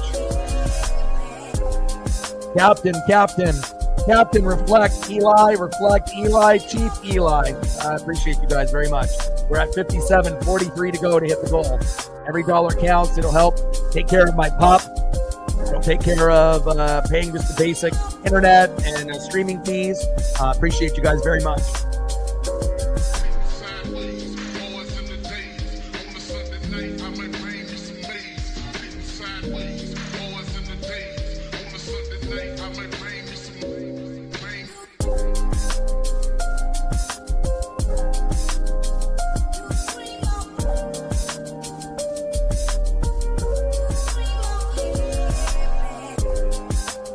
Strike swinging. 0-1 count from Munoz to Ref Snyder. Come on, Andres. Another strike swinging. Low and away. That's some garbage there. Finding the count 0-2.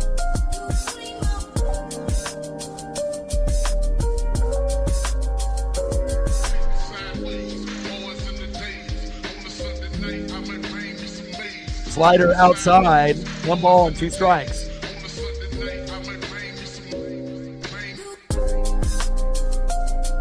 Pitch is outside. 2 balls and 2 strikes. Come on, baby. Got to get Rob out.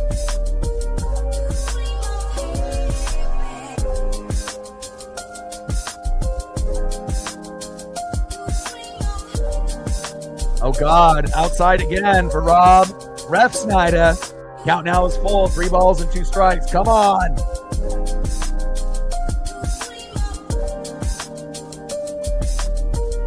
Come on, Munoz. Don't start it off with a walk. Don't blow this shit. Fouled off. Count now is still full. 3 balls and 2 strikes. Settle in, Munoz. Jesus, gosh, his pitching is terrible. Where is that ball going? Throws it into the dirt. That looked like a fucking 5-year-old pitching. What the fuck was that? I don't know if it slipped out of his hands, but that was ugly. Take care, Matt.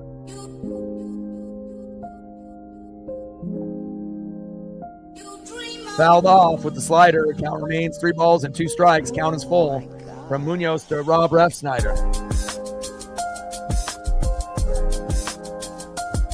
Most K's at 244. Got him looking. Woo! There we go. You can do it, bro. You can get things back on track. Trust me. We can be your support system here. Next up, 1 for 3 with a run in the K. Senafielda. Sedan Rafaela. There's no way in hell that Munoz should have got Rob Ref Snyder out. That should have definitely led to a walk. I don't know how that happened, but we will take it.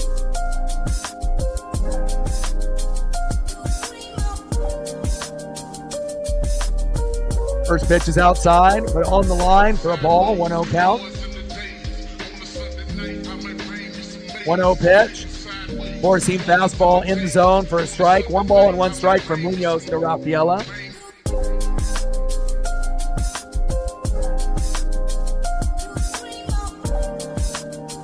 Fouled that one off. 1 ball and 2 strikes from Andres Munoz to Sedan Rafaela. Come on, Mariners.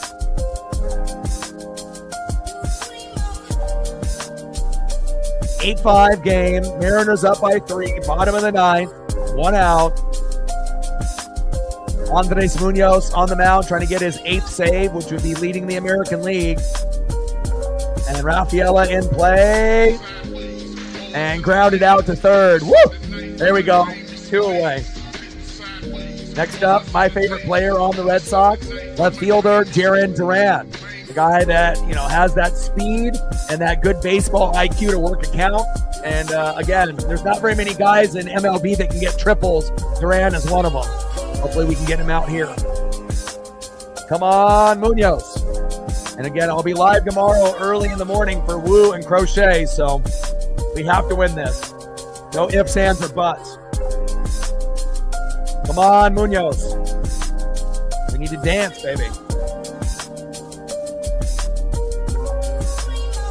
First pitch is inside on the line, 1-0 count. And we're going to be live at 10:30 tomorrow. It'll be on MLB Network in certain places.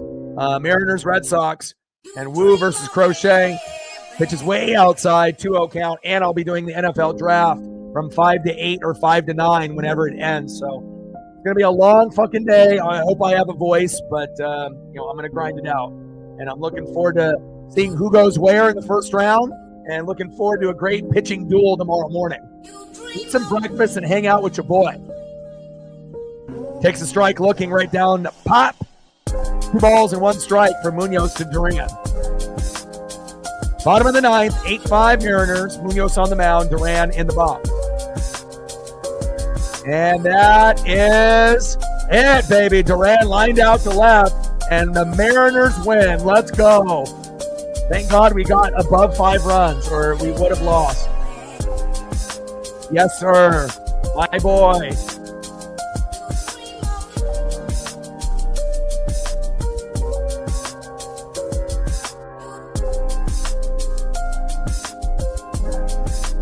Final score, Seattle Mariners 8, Boston Red Sox 5. We get revenge from yesterday. And when we win, what the fuck do? We fucking dance. Mariners win! Mariners win! Mariners win! Let's go.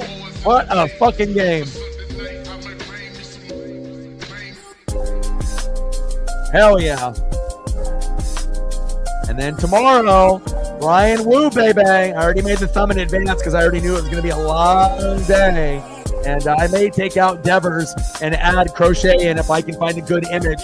I'll probably start prep around 9 a.m. to get all the new batting orders updated and whatnot. But for now, this is the thumb for tomorrow. But we may replace Devers for Crochet if I can find a good photo of him and it converts. So I love you guys, and I appreciate you guys very much. Any other photos or anything that I can end up getting, any of the people that donated, let me know. But give a special shout out to all the special individuals that made it happen. Captain with a 10er, Reflect with a 3-er. Eli is our good luck charm with a 20. Reflect with a 3. Eli with a 10. Steve with a 2. Eli with a 2. Sarah with a 7. Appreciate you guys very, very much. Anything else I can get y'all? Let me know. What a win, man. That makes it, losses fucking sting. And they fucking hurt. And it feels good to, get the payback and get the revenge. And you're looking at the new favorite Mariner player on the roster. Now, Donovan Solano's got to go. But I'm telling you, this guy, he keeps playing like this. People are going to want to buy his jersey and rep it. And again, it's cool to be able to have this piece at third. We don't need Polo there. He can be DH for the rest of the year. And hopefully this is our third baseman for years to come, not just this year. I love him. And it's awesome to be able to see a farm guy actually stick. Bliss, not good enough. Locklear, not good enough. Ben Williamson, Big Ben, B-Dubs, he sticks. And it's great to be able to see that progression, that we finally got someone to fucking stick, baby. Good old Big Ben, baby. Oh my God.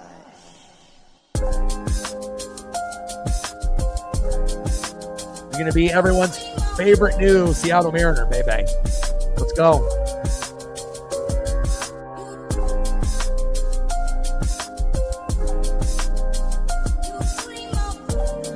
What a stud.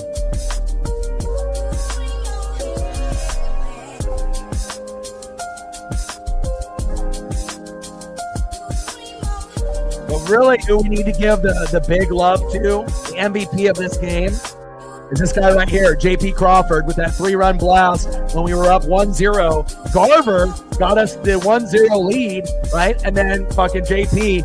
3 innings later with that 3-run blast. If that doesn't happen and we don't go up 4-0, maybe we don't win this game. So shout out to JP for being magnificent on the roster. Eli, Sarah, Captain, Reflect, all of y'all. Anna, I love you guys and I appreciate you guys. Judah as well. Again, we finally got you, but again, tomorrow could be a whole nother story, and I can't wait to be able to see Woo and Crochet, and then obviously end up doing the NFL draft later tomorrow as long as I have a voice. Love you guys, and I appreciate you guys very much. Next stream tomorrow, 10:30 p.m., Woo and Crochet, eat some breakfast and hang out with your boy. And I got one question for you. Well, you don't talk sports like us. Your boy Ryan, Northwest Sports Fanatics, and I'm out. Go Mariners. Okay.